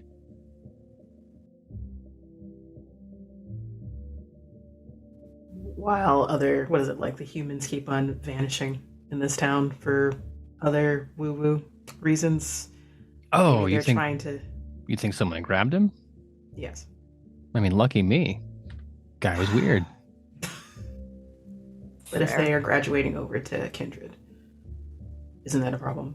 Oh, I mean, yeah. Okay, there's only like 3 of us here. It wouldn't take them that long to run through all of us. But I mean, start with an outsider that doesn't live here, and then... Okay, look, now you're starting to freak me out, but... I'm sorry. I just... Listen... You're living here. We're concerned, and we want to make sure that you know. Mm-hmm. You were going to say, Roxanne? Yeah, it's just... Sorry, I know that's a lot coming from a handful of weirdos that just wandered in, but we were just here to pick up our buddy and go, and it got a lot weirder a lot faster than we anticipated. Yeah, town does that to people. Goblin Roads, man, it's a fucking trip. They don't tell you about that when you wake up right now, you know, right? Have you seen the scarecrow, the drippy scarecrow? Because we did, and I hated it. Drippy scarecrow? No, that's a new one. Yeah, no, there was dead shit buried under it, and Magpie Road. You see? Oh, have you had the one with the tree? No, there's a tree. Oh dear. Oh my god. So first of all, like a real tree, right? Called the Judas tree. It's this huge, ugly, fucking hideous thing on the south side of town. It's just because, like, this is the kind of tree that you see in like a fucking turfy novel about evil, right? It's like the tree of nightmares. Just some Stephen King bullshit. Oh god, yeah. But like, you try to leave this place and you think, oh, I'm just gonna like head out east, and then the tree's there, or I'm gonna head out west and this fucking tree, like, oh my god, no. Dead animal, fine. Have to get out of the car, run around it 10 times, whatever. But riding the motorcycle and finding that fucking tree, oh, that is not for me. Yeah, that's... Bud, no offense, this place sucks. Well, I mean, it is what it is. We don't all have a choice of where we can throw down. Fair enough. Place doesn't let us leave. You might be stuck with a handful more folk. Shit, if it starts doing that, be sure to come back here and let me know, yeah? Sure. Just, watch your ass, okay? Yeah. Always do. My advice, I don't know. You want to find out more? Sniff around. Maybe the ghoul kid's still around, knows something. Doesn't show his face around here, and I don't go look into town. Maybe somebody else has seen him. Aside from that, I do want to see some creepy shit. Trees right down the road. Check that out. Got some kind of weird thing going on.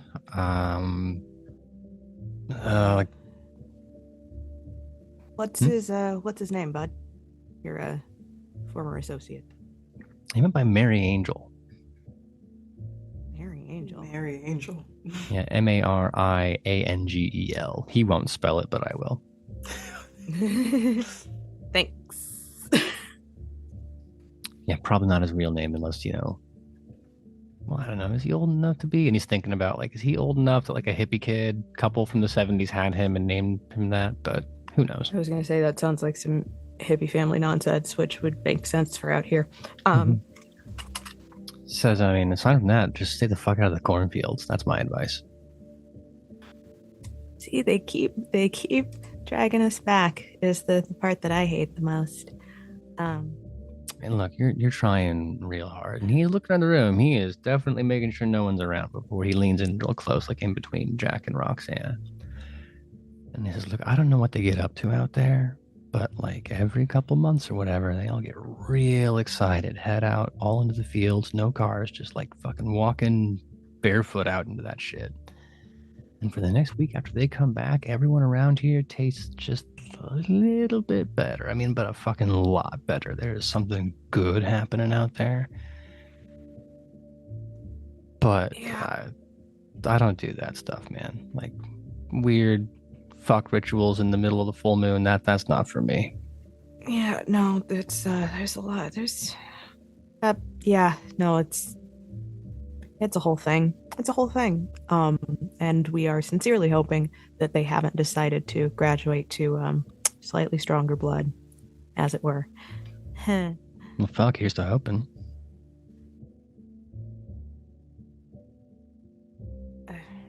Thank you, Robert. I appreciate your time tonight. Yeah. I mean, no offense. I'm not going to tell any of my buddies that we had this conversation. I got a reputation to uphold, but I mean, Yeah. appreciate it. Be safe. So that is Robert Warrington.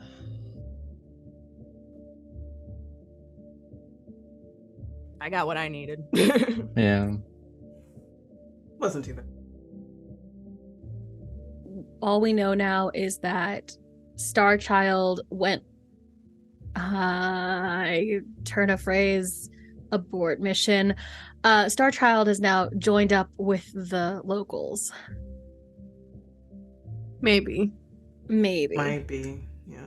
Yeah. No sign of Everett. Well, And to just as- check that. Sorry. I also made one small error. Starchild and Mary Angel are two different people that Robert knows about, and I thought that, but I leaned into it. So Starchild is the ghoul. Mary Angel is another gangrel kindred who is around and spends time out in the fields. Okay. Oh, Gotcha. I hate So that. Robert would say to you, find either one of those people, and maybe they can tell you more. So the Anarchs aren't noticing, like, they seem to think of the Goblin Road shit as just being amusing, but they aren't being harassed by it like we are. And we could always see the nightmare tree. Whether or not you are being harassed is a question of perspective. The Goblin Roads do stuff like this to everybody. And Not like the Anarchs. the goblin energy in Goblin Road. No, he was saying sometimes you just got to do it. That's the That's true. price you pay to being able to safely navigate, not get eaten by werewolves. Okay, I have a new plan. We lie and we say that Everett went up in smoke along with the message. And then we go back to Chicago. Well, we should at least meet with the person back at the hotel, because I mean we need to go back there anyways. All our stuff is there. Thing, I my ass is still kind of on the line in Chicago, so I'd rather not have a demerit on my record, as 'twere. I'm not exactly walking on thick ice either. No.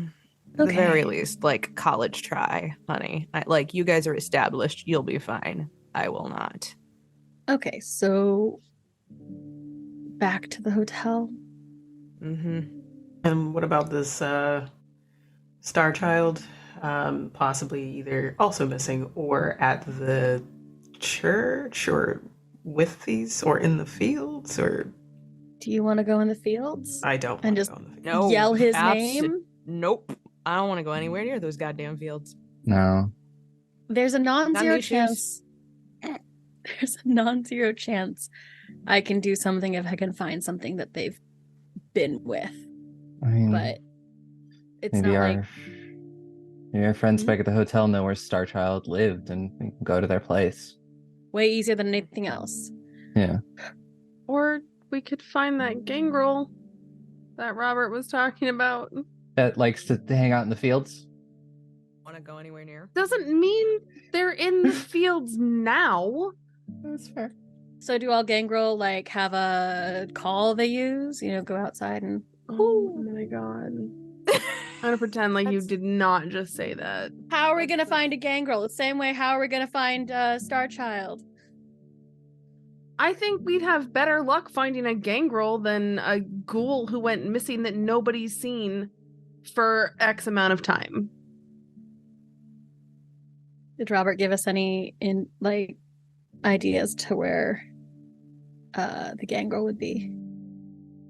He said that the gangrel, I don't know if you know Clara know this, but gangrel later in one of their disciplines have the ability to just sleep in the dirt and not be burned by the sun. So this is talk about city gangrel and country gangrel. And like Hayley is a city gangrel, right? And then but there are country gangrel that just go around, and when the sun comes up, they're like, fuck it, dirt time, bury themselves, and then wake up, and they just navigate that way. And an insane notion, full stop, to both Clara and the Toreador. Yes. Hayley can explain this in character. Well, we can say that Hayley is the one who brought it up so that Jordan also knows. But yes, Mary Angela is a country gangrel in the sense that if you wanted to find them, it's going to be like hunting an animal. Unless they want to find you. Like they're out there feeding on animals, living their best vampire life, not really caring to interact with the rest of everything going on. Hales, if you think it'll help, we can go find your associate. But I think we should probably head back to the hotel to check in with our contacts. Yeah. Yeah, I mean, either way, we have to find somebody. So. But let's see if we get into any weird shenanigans thanks to the Goblin Roads on the way back to the hotel. Well, you'll be heartbroken, I'm sure, to know that there are no scarecrows, magpies, or trees on your way back. The road is wide open for you. It's not curiously empty because it's well past midnight at a small Illinois town. And you can return to the Willerton Hotel without incident. Bradley, not present at the desk when you arrive. Otherwise, place is empty. Well, if no one's here, we should at least check back. Yeah, I was going to check the back that Bradley had been looking at before the door before. I mean, outside the hotel, or do you mean the room, the storage room? The room that was like behind the, I'm assuming behind the desk, off to the side or something. As you walk into the front door, there's the stairwell ahead of you, and then just so there's a stairwell, there's the hallway that goes back into the kitchen, and then the door to the storage room is on the left at the base of the stairs, and then turning right is the entry, is the breakfast, whatever, and then the desk is to the right, but much closer. Gotcha. So yeah, the same room. Yeah, you can jiggle the handle. It is locked. Can I break it? Can I just, or like, do not break the door at the hotel. So I would say that you see me process, jingle the handle, look down at it, and just stare at it for a while, like I'm thinking of breaking it, and then Hayley's like, "No, don't dare." Like a spray bottle. Just no. Like, key then. Is it behind the desk or something? No. In fact, where the key that you've seen, because the management key, it's got the big, like, green, the kind of that are stitched together, right? Those big keychain thingies. I'm sure it has a more sophisticated name than that, but that is not hanging where it normally is. Huh. Can I do like an awareness check to see if anyone's down here or anywhere nearby? Yeah, sure. What's awareness? Did we know where we were supposed to meet? Is it just they said the hotel? Yeah, they just said the hotel. Okay. 2. There's something going on behind the hotel. Like a grunting, strained noise. Well, we can wait till they're finished. No, I think Jack point this out? I will. Like, so. I will turn towards the back of the hotel, kind of be on alert. Yeah, I'm gonna go investigate this grunting noise. Same. So proceeding back through the kitchen when the lights are on and it's empty, and then noise is getting louder at that point. And whenever the first of you to peek around, you see Bradley, this young gentleman, and you see him from the back, and he's hunched over with his hands in front of his body and just kind of groaning and straining. And then I can see the face Laura's making, which is a little hilarious, as he reaches back and then is hurling a suitcase into the back of a pickup truck. Hey. Oh, fuck. I mean, oh, darn. Shit. Oh, you scared the... Whatever. God, you can't sneak up on someone like that. Sorry. Are you throwing stuff out? Did you all... God, 5 of you. Oh, Jesus Christ. What's up? Throwing stuff out. What's that? Oh, we had another fucking people skip town. Someone else skipped town? Yeah, there were these two, I think they were like these two tourists who were coming in.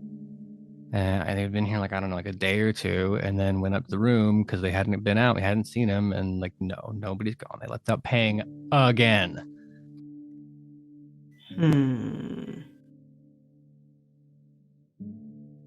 So, what room did you... Sorry, Hayley, go ahead. No, sorry. What room did you say they were staying in? Oh, like 103, first floor, same side of the house that you're on, but underneath. Great. And I'm gonna make a little side eye at Jordan. Oh, yeah. Fully lacking any decorum for whatever's happening here. I either want to get my hands on that suitcase, or we're checking out the room. Sounds like they've cleaned the room out, so... We could probably distract Bradley somehow, long enough for you to touch it. Yeah. I had a question, because I really did want to just check, and I'm going to bring Bradley's attention to me. I was like, so I wanted to know about my friend that stayed before. We talked about it before. Is there any way that I can just check the lost and found to see if there's anything of his left behind? Oh, no, I mean, it's definitely gone. Like, definitely gone. There's no, I mean, like, this was the most recent luggage. Everything else in there is just, like, cleaning supplies, like Windex, but, like, the really good Windex. Would you do me a solid and have me check, if that's okay? Roll charisma and persuasion. Please. Himbo charm.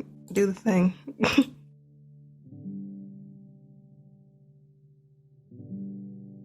Okay, so 5 successes. You know what? I'm sorry. I'm just like really nervous because like this is my first job, and if I do something weird, I'm gonna get fired. And then like, do you know how fucking boring this town would be if you didn't have any money? Like, oh my god. But yeah, don't even worry about it. I just want to see if anything of my friend is there. That's all. Yeah. Okay. No, it's fine. But okay. So yeah, now he'll lead you back into that room. It is as promised. There is no luggage there.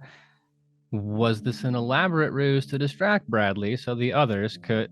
There we go. Right now it is, because I had a feeling it wasn't. Nothing was going to be there. I'm already climbing into the truck trying to get to that luggage. Oh, I thought Jordan was going to head to the room. But I mean, the stuff is here. Yeah. Yeah. I was not party to the decision-making process that happened inside of your head. I was under the impression you were heading to the room while Katya and Hayley would be in the truck. Regardless, so the luggage is there. It's fairly nice. The kind of that you'd get like at a nice airport, right? It's professional traveler luggage. That does not mean it is difficult at all to open up. Inside, usual items. There's clothing, a shaving kit, a Trudy Canavan novel, just like some really nice light airport reading, hiking shoes, shaving cream, etc., toiletries. Okay. Pointedly, no identifying documentation. There is a wallet with some cash in it, but anything with a name on it has been removed. Really suspicious that. Can I use Spirit's Touch on this stuff? Mm-hmm. You have to rouse for me first, and then we'll see what the dice have to say. All right, rousing 1 success for that. On 3 successes, and I'm willing to willpower that. Oh, 3 is... It's good. It's not great. I'll tell you that much. I spit on my hands and willpower reroll that. Scene when someone's trying to connect a wire, so I'm having specifically a vision of down periscope where the electrician licks his fingers and then grabs both of the wires to really get it going. Oh fuck, I lost the thingy. Where did it go? There we go. Let me reroll. 4 successes. Yeah. Oh fuck, blood buff. That was it. I don't know how to play this game. 4 will get you the rest of the way. Thank you. Yeah, so you're rifling through it, and it's 2 specifically different emotions. There is camaraderie, adventure, a hint of boredom, anticipation, self-satisfaction. And then you touch something else, and it's cold, dark, unthinking zealotry. The dispassionate execution of a mission in service to something greater than yourself. Remorseless, mechanical.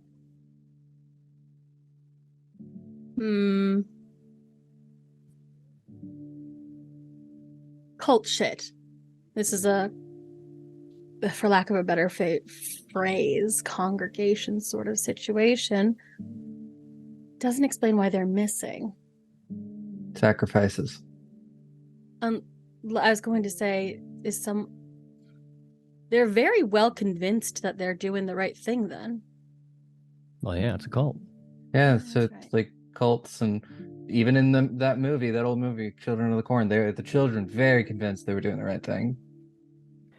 So you can get a sense pretty clearly that some of these things were in the suitcase already. The rest is someone cleaning out the room. That whoever took them is then pulling these things and throwing them into the suitcase to then dump them out. Mm-hmm. To then put them in the back of the truck? That's where they're gonna dump it after. Are you blaming Bradley? I was about to ask. I'm not blaming Bradley. So was Bradley the evil person I was talking about before? To be a bit on the nose if it was actually children of the Willerton. Before you do something terrible to this young child, no, it is not Bradley. Bradley is just... I would never do anything to Bradley. Bradley's just throwing the stuff in the pickup truck so he can take it to the dump. Okay. Bradley has parents. Actually... Did we discover who owns the hotel? It is Nazira's domain, but it is not Nazira's owned property.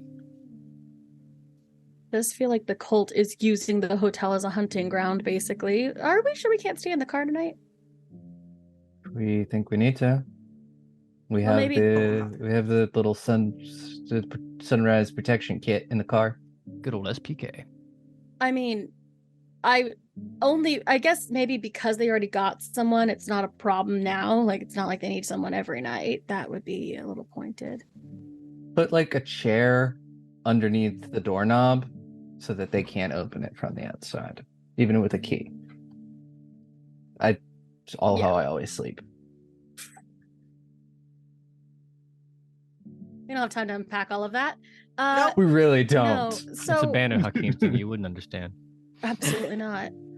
Okay, so they're dead. Or will be dead. Are they? I don't know that I could, unless I don't. If I, We haven't seen anybody walking out into the corn yet, because apparently it's kind of obvious. thinking.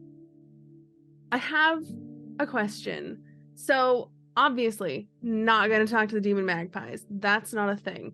Yeah. However, I'm wondering if there might be some sort of like night bird, owl, something like that, that maybe makes its home close to the hotel in a way that potentially they could have seen somebody dragging a body out of the hotel. Yeah. Does that animal exist around where we are? You want to talk to the Chinese Batman knockoff Nightbird? Yes, exactly. Yeah, Feral Whispers is the power that will let you summon an animal if one is not present, and then use Feral Whispers to speak to said animal. But that'd be 2 rouse checks for 2 different things that you're doing. Okay. That is fine. Let's see. I mean, maybe it's fine. Ooh. Did not pass the first one. Let's see. Now, do I have to make a roll to summon an animal? I believe I do. Okay. Cool. That's and then the difficulty depends on what you're trying to summon versus where you are. So if you're like, can I have a hippopotamus here? Then it would be very, very difficult. But if you're like a barn owl, like, yeah, you can't swing a bat without hitting a barn owl here. You can probably get one. Sure. Okay. Let's see. Storytellers at home, if they ask you to summon a hippo, feel free to be like, no, there is not a hippo within the range of your thing. Do not. It's not one of those like, I use a 20, I can swim with the waterfall. The fuck you can. We're playing Vampire the Masquerade. We don't do that here. How long do you have to wait for the hippo to break out of the zoo? Okay. That is 4 successes to summon what I was kind of hoping for would be like an owl or something like that. Oh, beautiful barn owl. Gorgeous specimen. Oh, big, huge, wide wings. Floating into the night, just no flapping, just riding that nice big current, and then just thunks right onto the edge of the truck. And it turns its weird alien face at you with those like inverse saucer eyes. So I activate Feral Whispers to talk to the owl. What does it sound like to everybody else when I talk to the bird? Does it just sound like me talking, or does it actually sound like weird guttural, like animal noises? It actually depends from gangrel to gangrel. Oh, interesting. Okay. How fun. In the same way that like different toreadors do premonition, auspex is different. Or, like every thaumaturgy ritual is their own. Every single gangrel kind of has their own little way of doing it. How fun. Well, I passed that rouse check, so I'm no hungrier for it. But I'll just start asking the bird. Have you first off, are you often near this area? Birds don't nod, but if it did nod, it would nod. Okay. Were you around this area last night? Last night? No. I was over. I mean, doesn't know the name of like it's what the McMillan farmhouse or the Thompson farmhouse, but the owl can describe an area that is not here. No, I was over there. Do you ever see creatures like me and my friends here leaving this area with like a large, like dragging a large object with them that's like my size? Oh yeah, all the time. They bring them to the fields.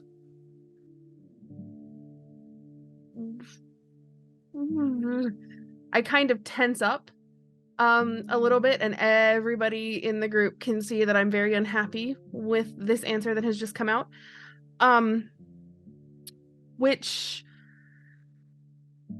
way? Because I mean, there's fields everywhere, right? So the question that I'm asking is which field? I'm fairly certain owls also don't have a sense of north, south, east, and west, but Yes. Through conversation you can draw out of the owl that it is to the south, past the ugly tree. The hairs on the back of my neck stand up. If I was actually an animal, just very much like raised back and just definitely on alert. You don't have to be afraid of it. It's delicious. Delicious. Oh my god, like such good. Oh my bird god, such good hunting.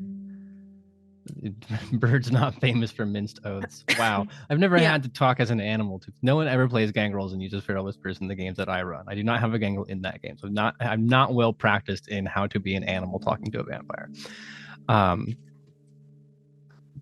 The ground is thick and sweet, and the rodents that chew among it they fill your belly. And you just feel so heavy and strong, not like the scrawny mice elsewhere.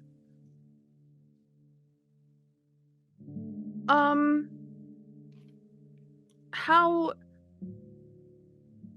are there people at the tree often?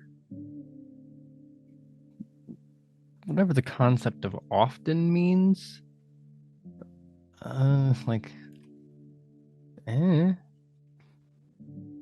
They're not there every night, but they're not there like... Do birds have concepts of seasons? I don't know. I imagine it would have to, right? Yes. Because Yeah, winter is different. Yeah. Okay, then sure. Like, yeah, Some birds travel south for the winter. Oh yeah, that too. Well, I didn't know, but sure. I guess is that 2 seasons then? Is it like go home time and come back time? Anyway, if you're a birdologist, let me know in chat.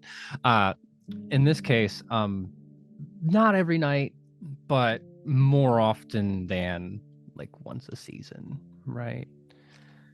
Okay. It's frequent enough, but bird calendar record keeping in the bird community is not really what it should be. So, okay. When did you last feed from that area? When did you last catch a rodent from near the tree? like 4 or 5 nights ago. Okay.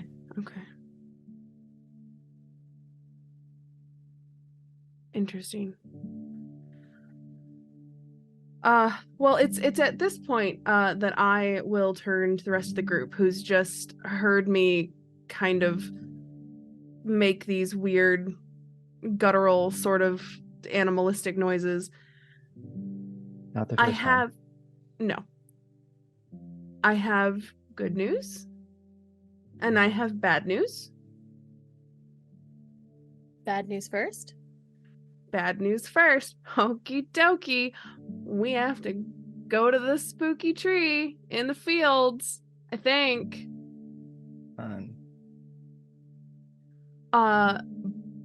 Because this lovely, beautiful creature, and I will reach out and I will pet him because that's rad as shit, has confirmed that that is where they take people, and he's seen folks being dragged out of the hotel plenty of times.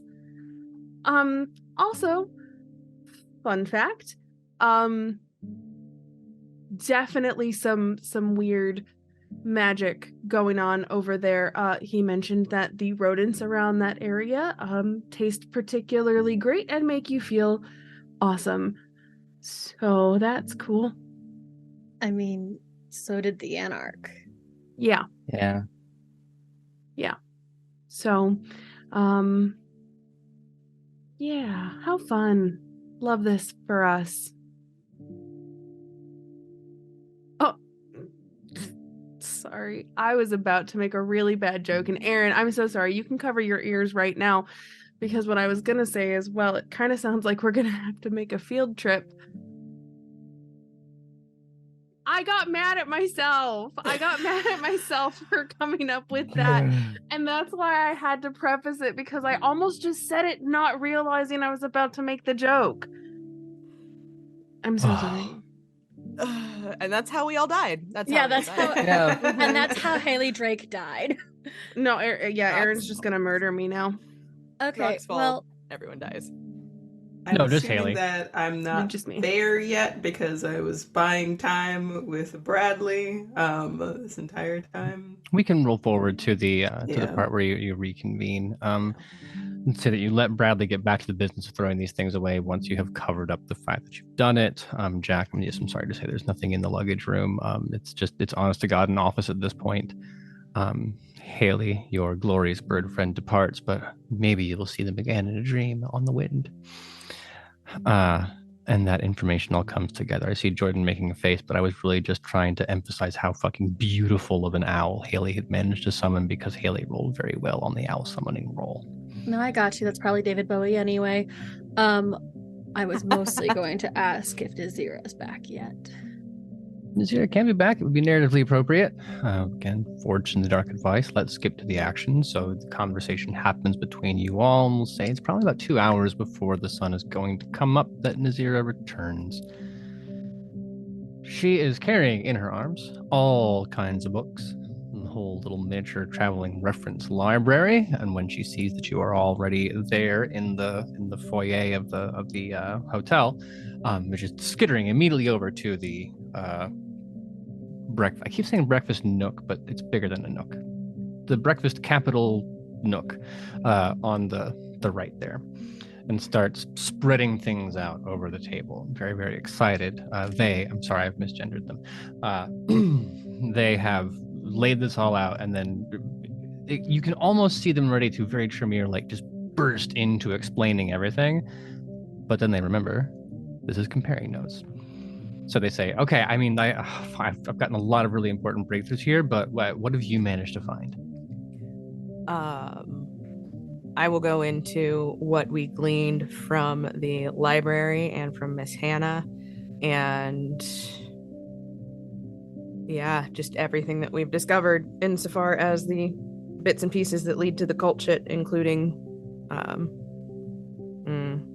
don't think I mentioned that we talked to the Anarchs. That's fair. I'm not going to mention that. Anyone else dropping anything in? I feel like Roxanne would probably have a thorough understanding of what we've done anyway. You did mention the graveyard thingy. I forgot the word. Mausoleum? No. Like the chapel. Chapel. Close enough.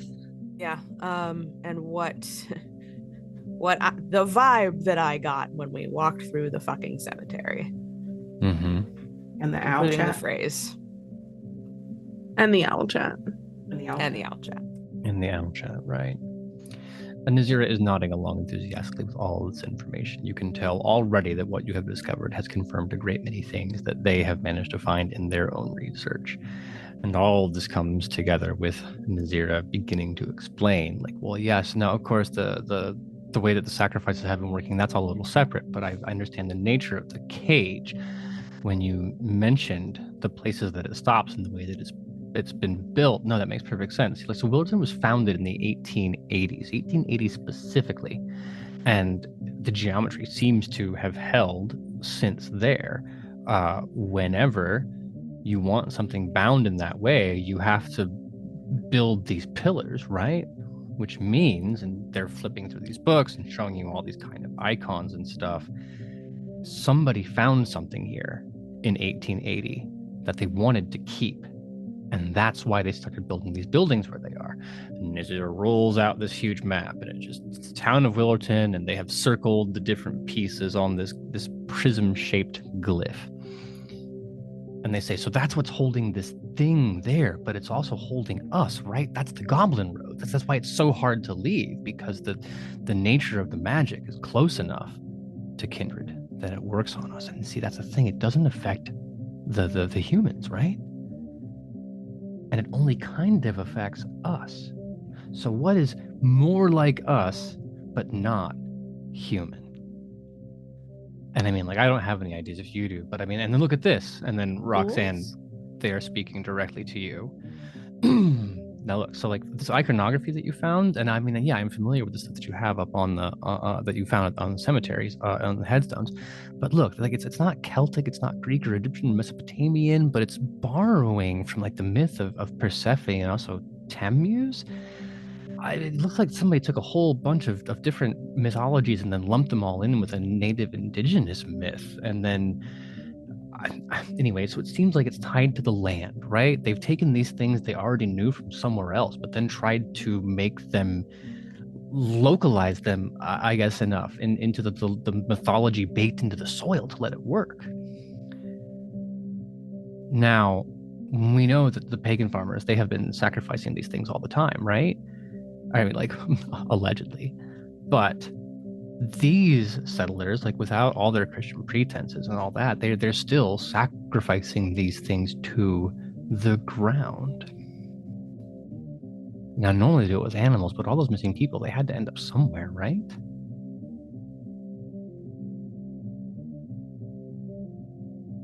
So something is in the ground here. They're feeding it. And for whatever reason, they're trying to keep it trapped. Or maybe they're trying to keep you away from it. I don't know. But have you heard of...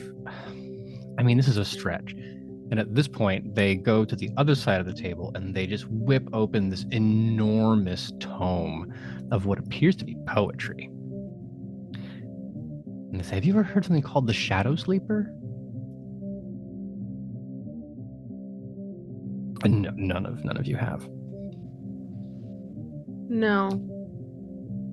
Well, so then, look, it's a folklore creature. It's tied to, it lurks just beneath all of these little pieces of mythology. It's the kind of thing that if you're looking for it, you can find it in a lot of places. But does that mean that it's there, or does that mean that you're going crazy, right? Conspiracy theories, I don't know. But anyway, it shows up in this poem here. Book thump sound, flips it open. When love and hate turn strange, and magpies filch the hours, and Judas limbs betray, know you are a figment, a shadow sleeper's dream.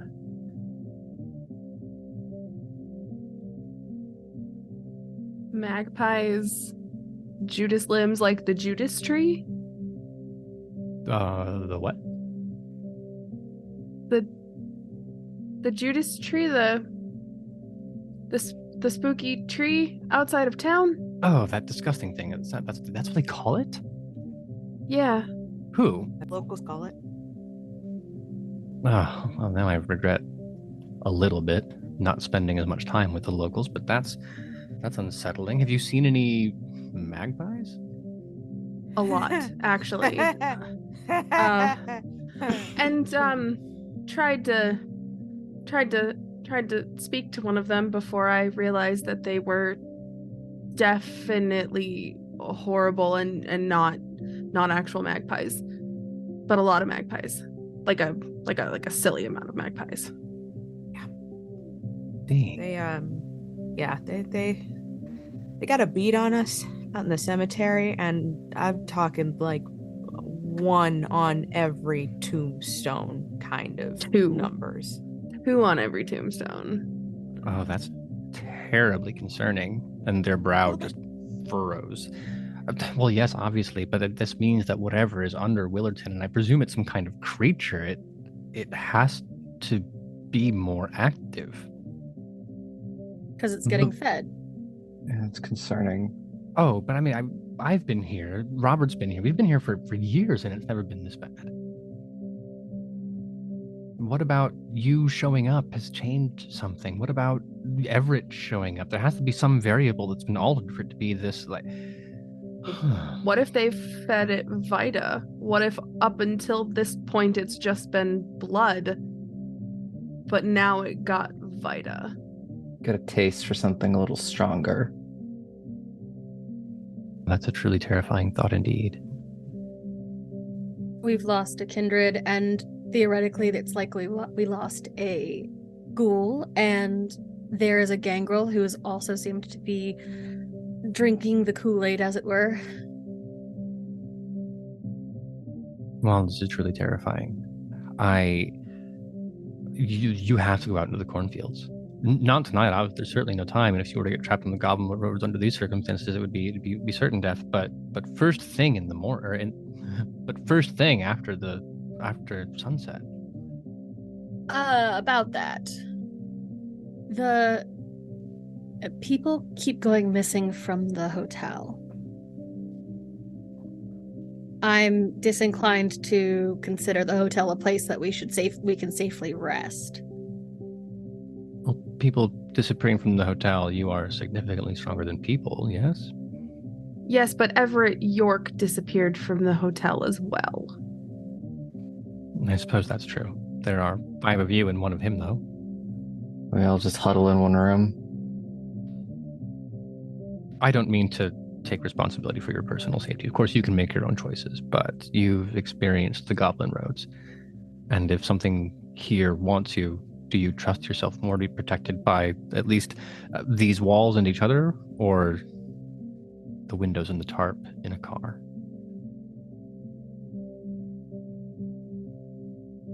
And to be clear, that's an honest question. Nazir is not trying to persuade you. Nazir is just saying it. No, because I'm not thrilled at the idea of sleeping in a car either. Yeah, she's like, they are like, it's fucking crazy that you want to just like put a trash bag in between you and the sun when this is happening. May behoove us then to pile into a room together. At the very least, we can barricade the door, so hopefully one of us will wake up if something happens. And besides, Kindred cuddle puddle. And besides, you look like a competent and capable lot. And as Nazir says that, they are looking directly at Katya and Jack. Apparently all of us have knives, so yeah.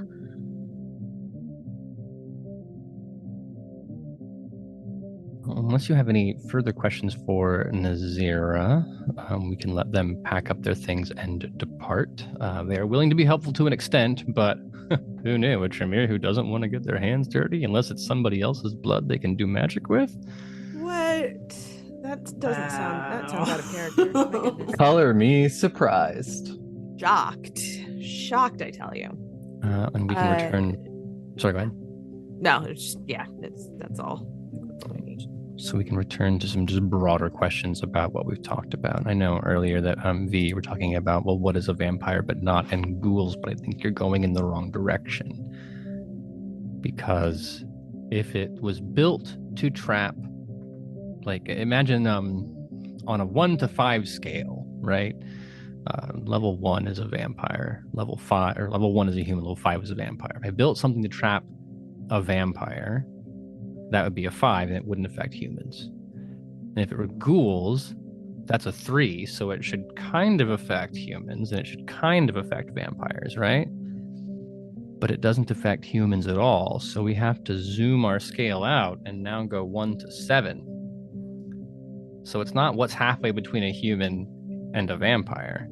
It's what's halfway between a vampire and whatever the fuck this thing is the point that Nazir was trying to make.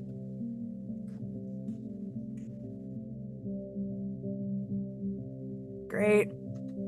I love this for us. I really do. We were just gonna come out and get Everett and take his shit back to Chicago for PKJ, but no, now there's a fucking cult. I'm gonna have fun with it this though. Hooray. Can we bed down now? Yeah. Fuck this shit. Oh, I'm so tempted to try to do a thing, but it's Nazira, have you heard of Starchild? Oh, the wretched. Yes. Please avoid them in any circumstance possible. They are a filthy child. Not child, but like a filthy child of this town, a mistake that Warrington made. And ugh. Harsh words. They're still around? Yeah, they cavort with the congregation, engaged with the locals. I don't know who has continued to feed them Vita, but curse upon that person.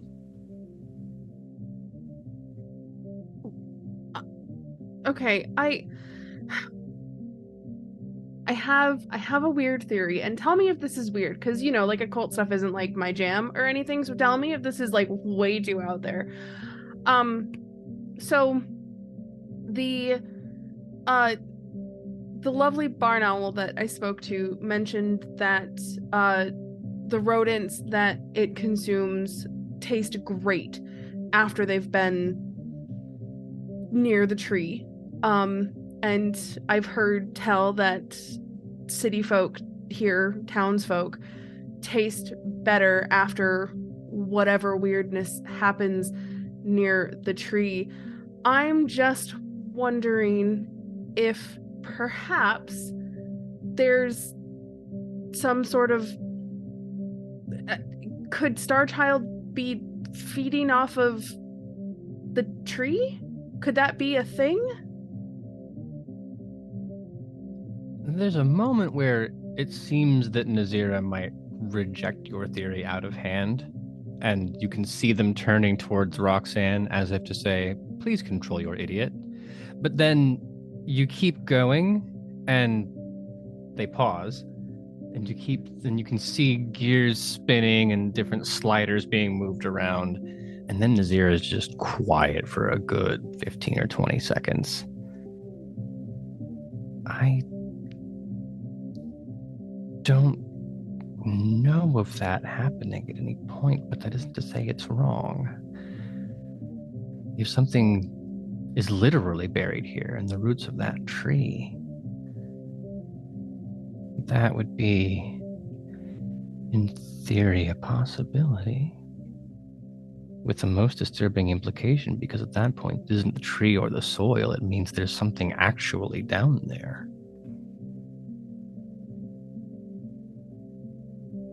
I hesitate to imagine the kind of trouble it would cause, and the way that they say trouble is like, haha, understatement of the Millennium Award goes to Nazira of Willerton, Illinois, and everyone cheers. The amount of trouble that it would cause if such a thing were to become unearthed it's incomprehensible, it's indescribable. Yeah. Vita.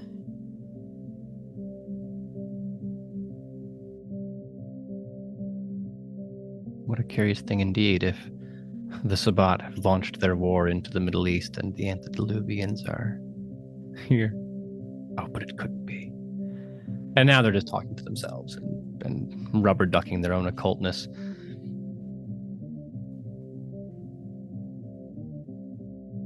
There's a lot to deal with. But yeah, we're gonna have to go look at the goddamn tree, aren't we? Fuck. All roads point to the tree, I guess. Yeah. It may be that we have to go another night. It's... I mean, we're definitely gonna have to go another night. We have no time. We can't go tonight.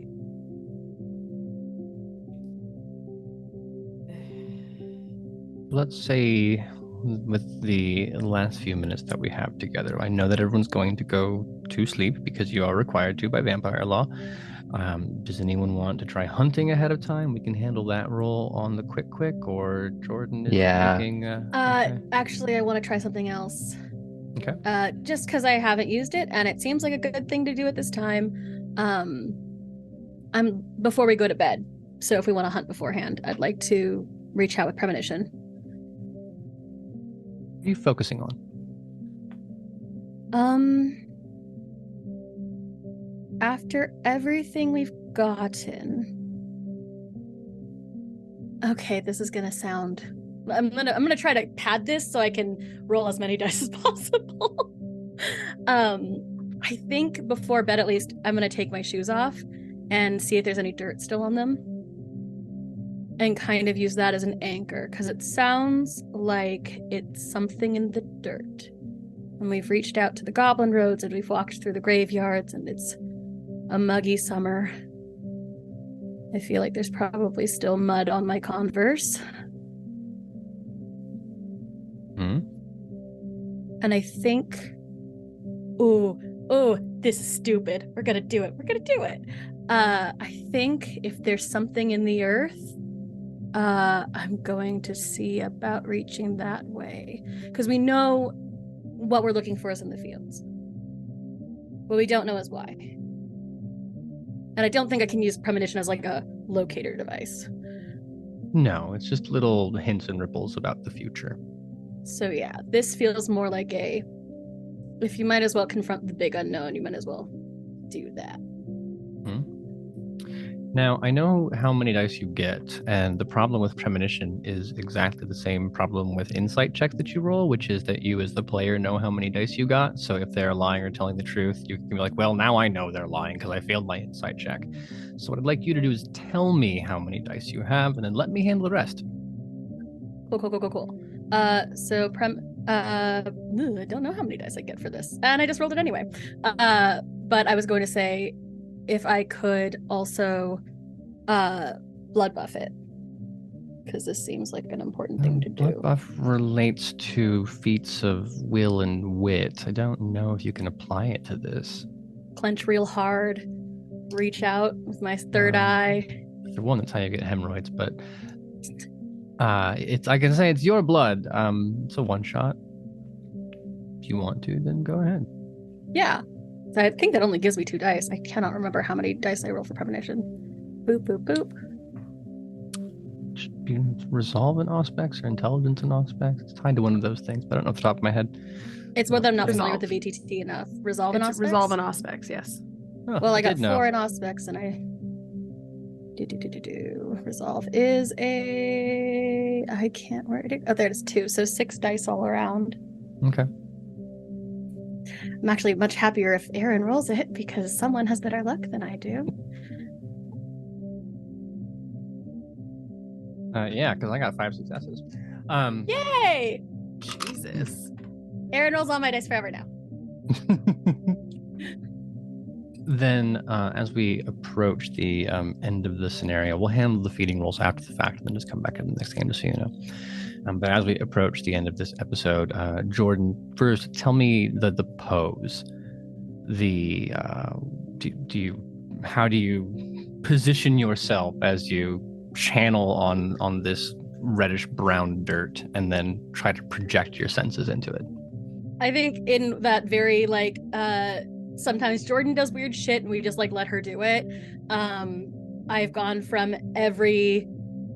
to everyone's shoes now that we're huddled up in the same room, and gathered as much of the dirt as I can into a pile, and like a Tremere would with blood, I kind of gather it into my hands and work it through my fingers the same way that my sense, my other ability works, and then puff it a little, and then it's just sort of a sit, meditate kind of vibe. It's very Ghost Whisperer.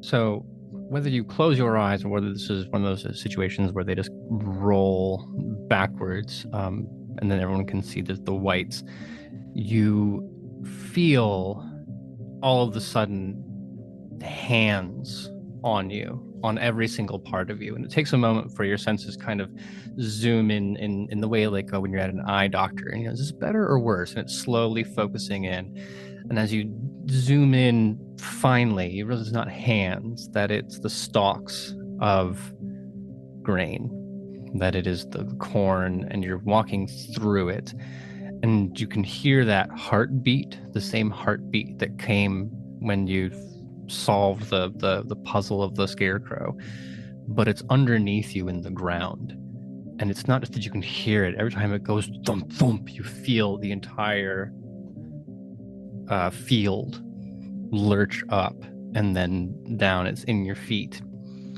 And you're walking closer, and there's something dreamlike that starts to happen. And you feel yourself getting lethargic. And slowly you end up unable to move entirely. And you're rooted in place metaphorically, but then you're rooted in place literally as these thick tendrils of barky black come up from the soil, and they grip at your feet, and they pull you down just enough to leave you standing. And then you feel your body kind of spreading out, stretching, and what everyone else will see and what you will realize is happening when you open your eyes out of the premonition is Jordan Phipps standing in the pose of a 9-foot-tall scarecrow.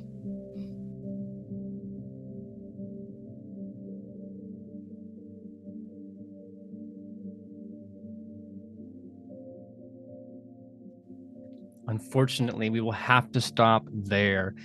This has been episode 3 of The Dying Fields, a scenario from Speech Run Red, a scenario book for Vampire the Masquerade.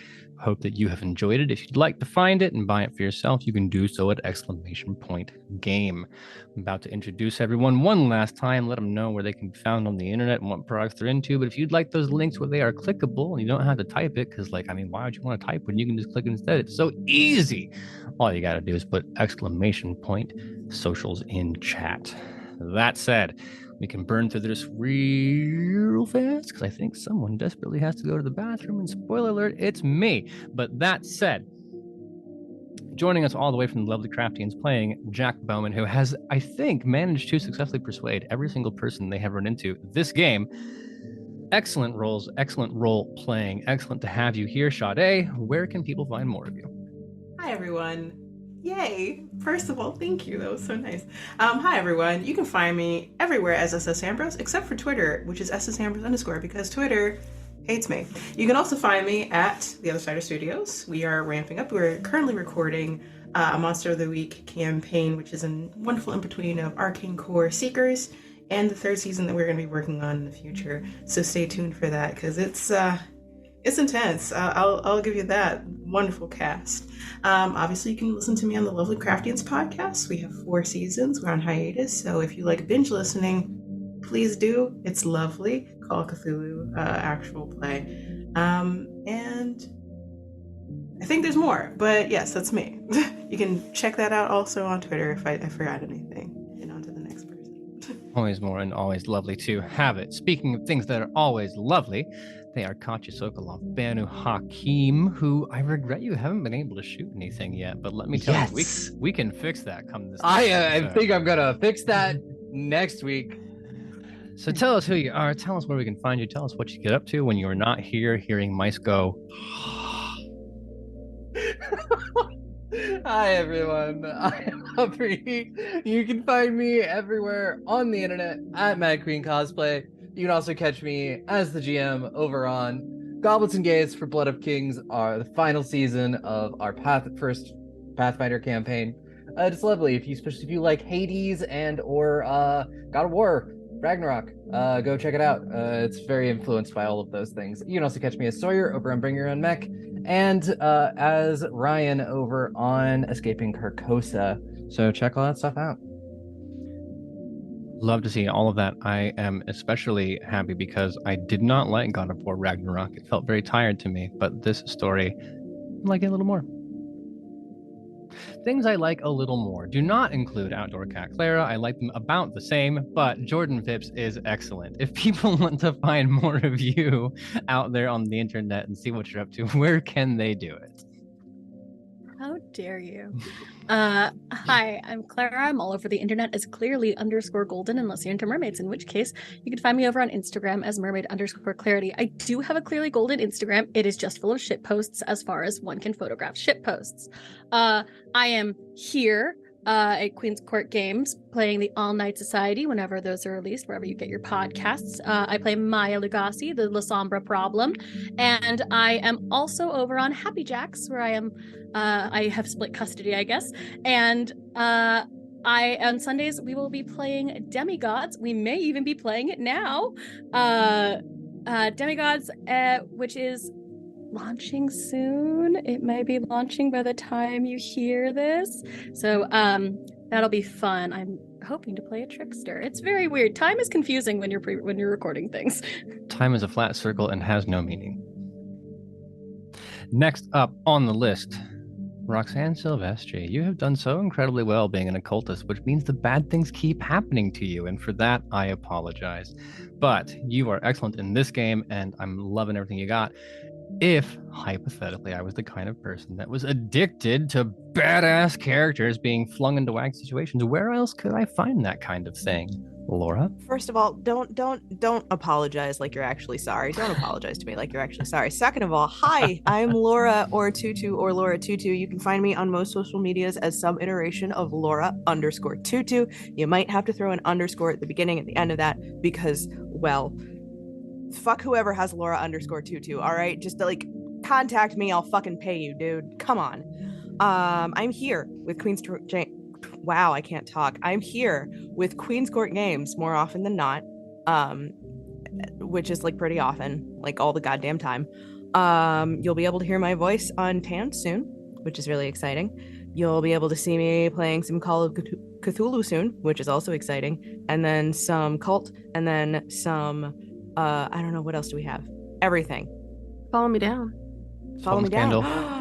Yeah, Salt and Scandal. Basically everything that's coming up in the next couple of months, you're probably going to hear my voice or see my face. You're going to get real sick of me real soon, and I'm not sorry about that. You can also find me over with the folks at Obsidian and Brews. We are ramping back up after some much-needed rest, and you'll find me at Crimson Tavern whenever we open the goddamn doors over there. I don't think I'm going to get sick of you, because I've known V for about a decade, and I'm not sick of them yet. It's true. For the people who want to know you for a decade and not get sick of you because you're pretty fucking great, where can they go find you and see what you're up to and learn more about what you do? Yeah, if you want to see more of me, you can find me on Twitter at V is for Vampire, because my name is V and I like vampires. I also am here at the Queen as the Queen of the Court. I do the art and a lot of the marketing stuff, and I'm in a lot of things, just too many things, I think. Yeah, I have way too much on my plate, but that's okay. It's fun. We have fun. It's absolutely wonderful. Speaking of things that are absolutely wonderful, Aaron, if people wanted to find more of you, where would they do that? Oh, see, the trick is to do a good segue is that you have to be telling the truth, right? So when you say, speaking of things that are wonderful, I'm like, you can't go back to Clara. Clara's had her turn. Anyway, I am Aaron. You can find me at Aaron in Words on Twitter, and also Hive, which I wish had a web app, because, oh man, like the energy there was just so good compared to Twitter, for real. I usually discuss TTRPG rule kits, things coming out, a little bit of tips of scenario design. But if you want to see what I am writing and running, you are best served going to at Queen's Court RPG on Twitter or Queen's Court Games everywhere else in the social media ecosystem. We will be back next week with the very last episode. I'm sorry, y'all, but like you've done the finding out. Now it's time to do the fuck around, but like in the mystery sense, right? Like go fuck around in the cornfield. That'll be here next week, same time, but 3 hours ago. We'll start. You'll be able to see how this coterie kicks off. After that, I am fairly certain we'll be heading to Follow Me Down pretty soon thereafter. So a lot more good content coming. In the meantime, head to our YouTube channel, see if there's things that you've missed, find one-shots and other mischief on the podcast or the All Night Society on podcast apps. You want to catch our vampire and other one-shot games. Special thanks to our Duke tier patrons, Callie, Mark, and Ben. Oh my God. I'm going to tell him you forgot about him. He's going to see this and know. I know. Holy shit. I know. That's embarrassing. How embarrassing for you. Because you know what happened was I said it like Allie does. I went, Ben! And then my brain froze. Anyway, special thanks to our Duke tier patrons. You made this possible, along with our latest folks. You can find more at patreon.com/QueensCourtGames. In the meantime, bye for now.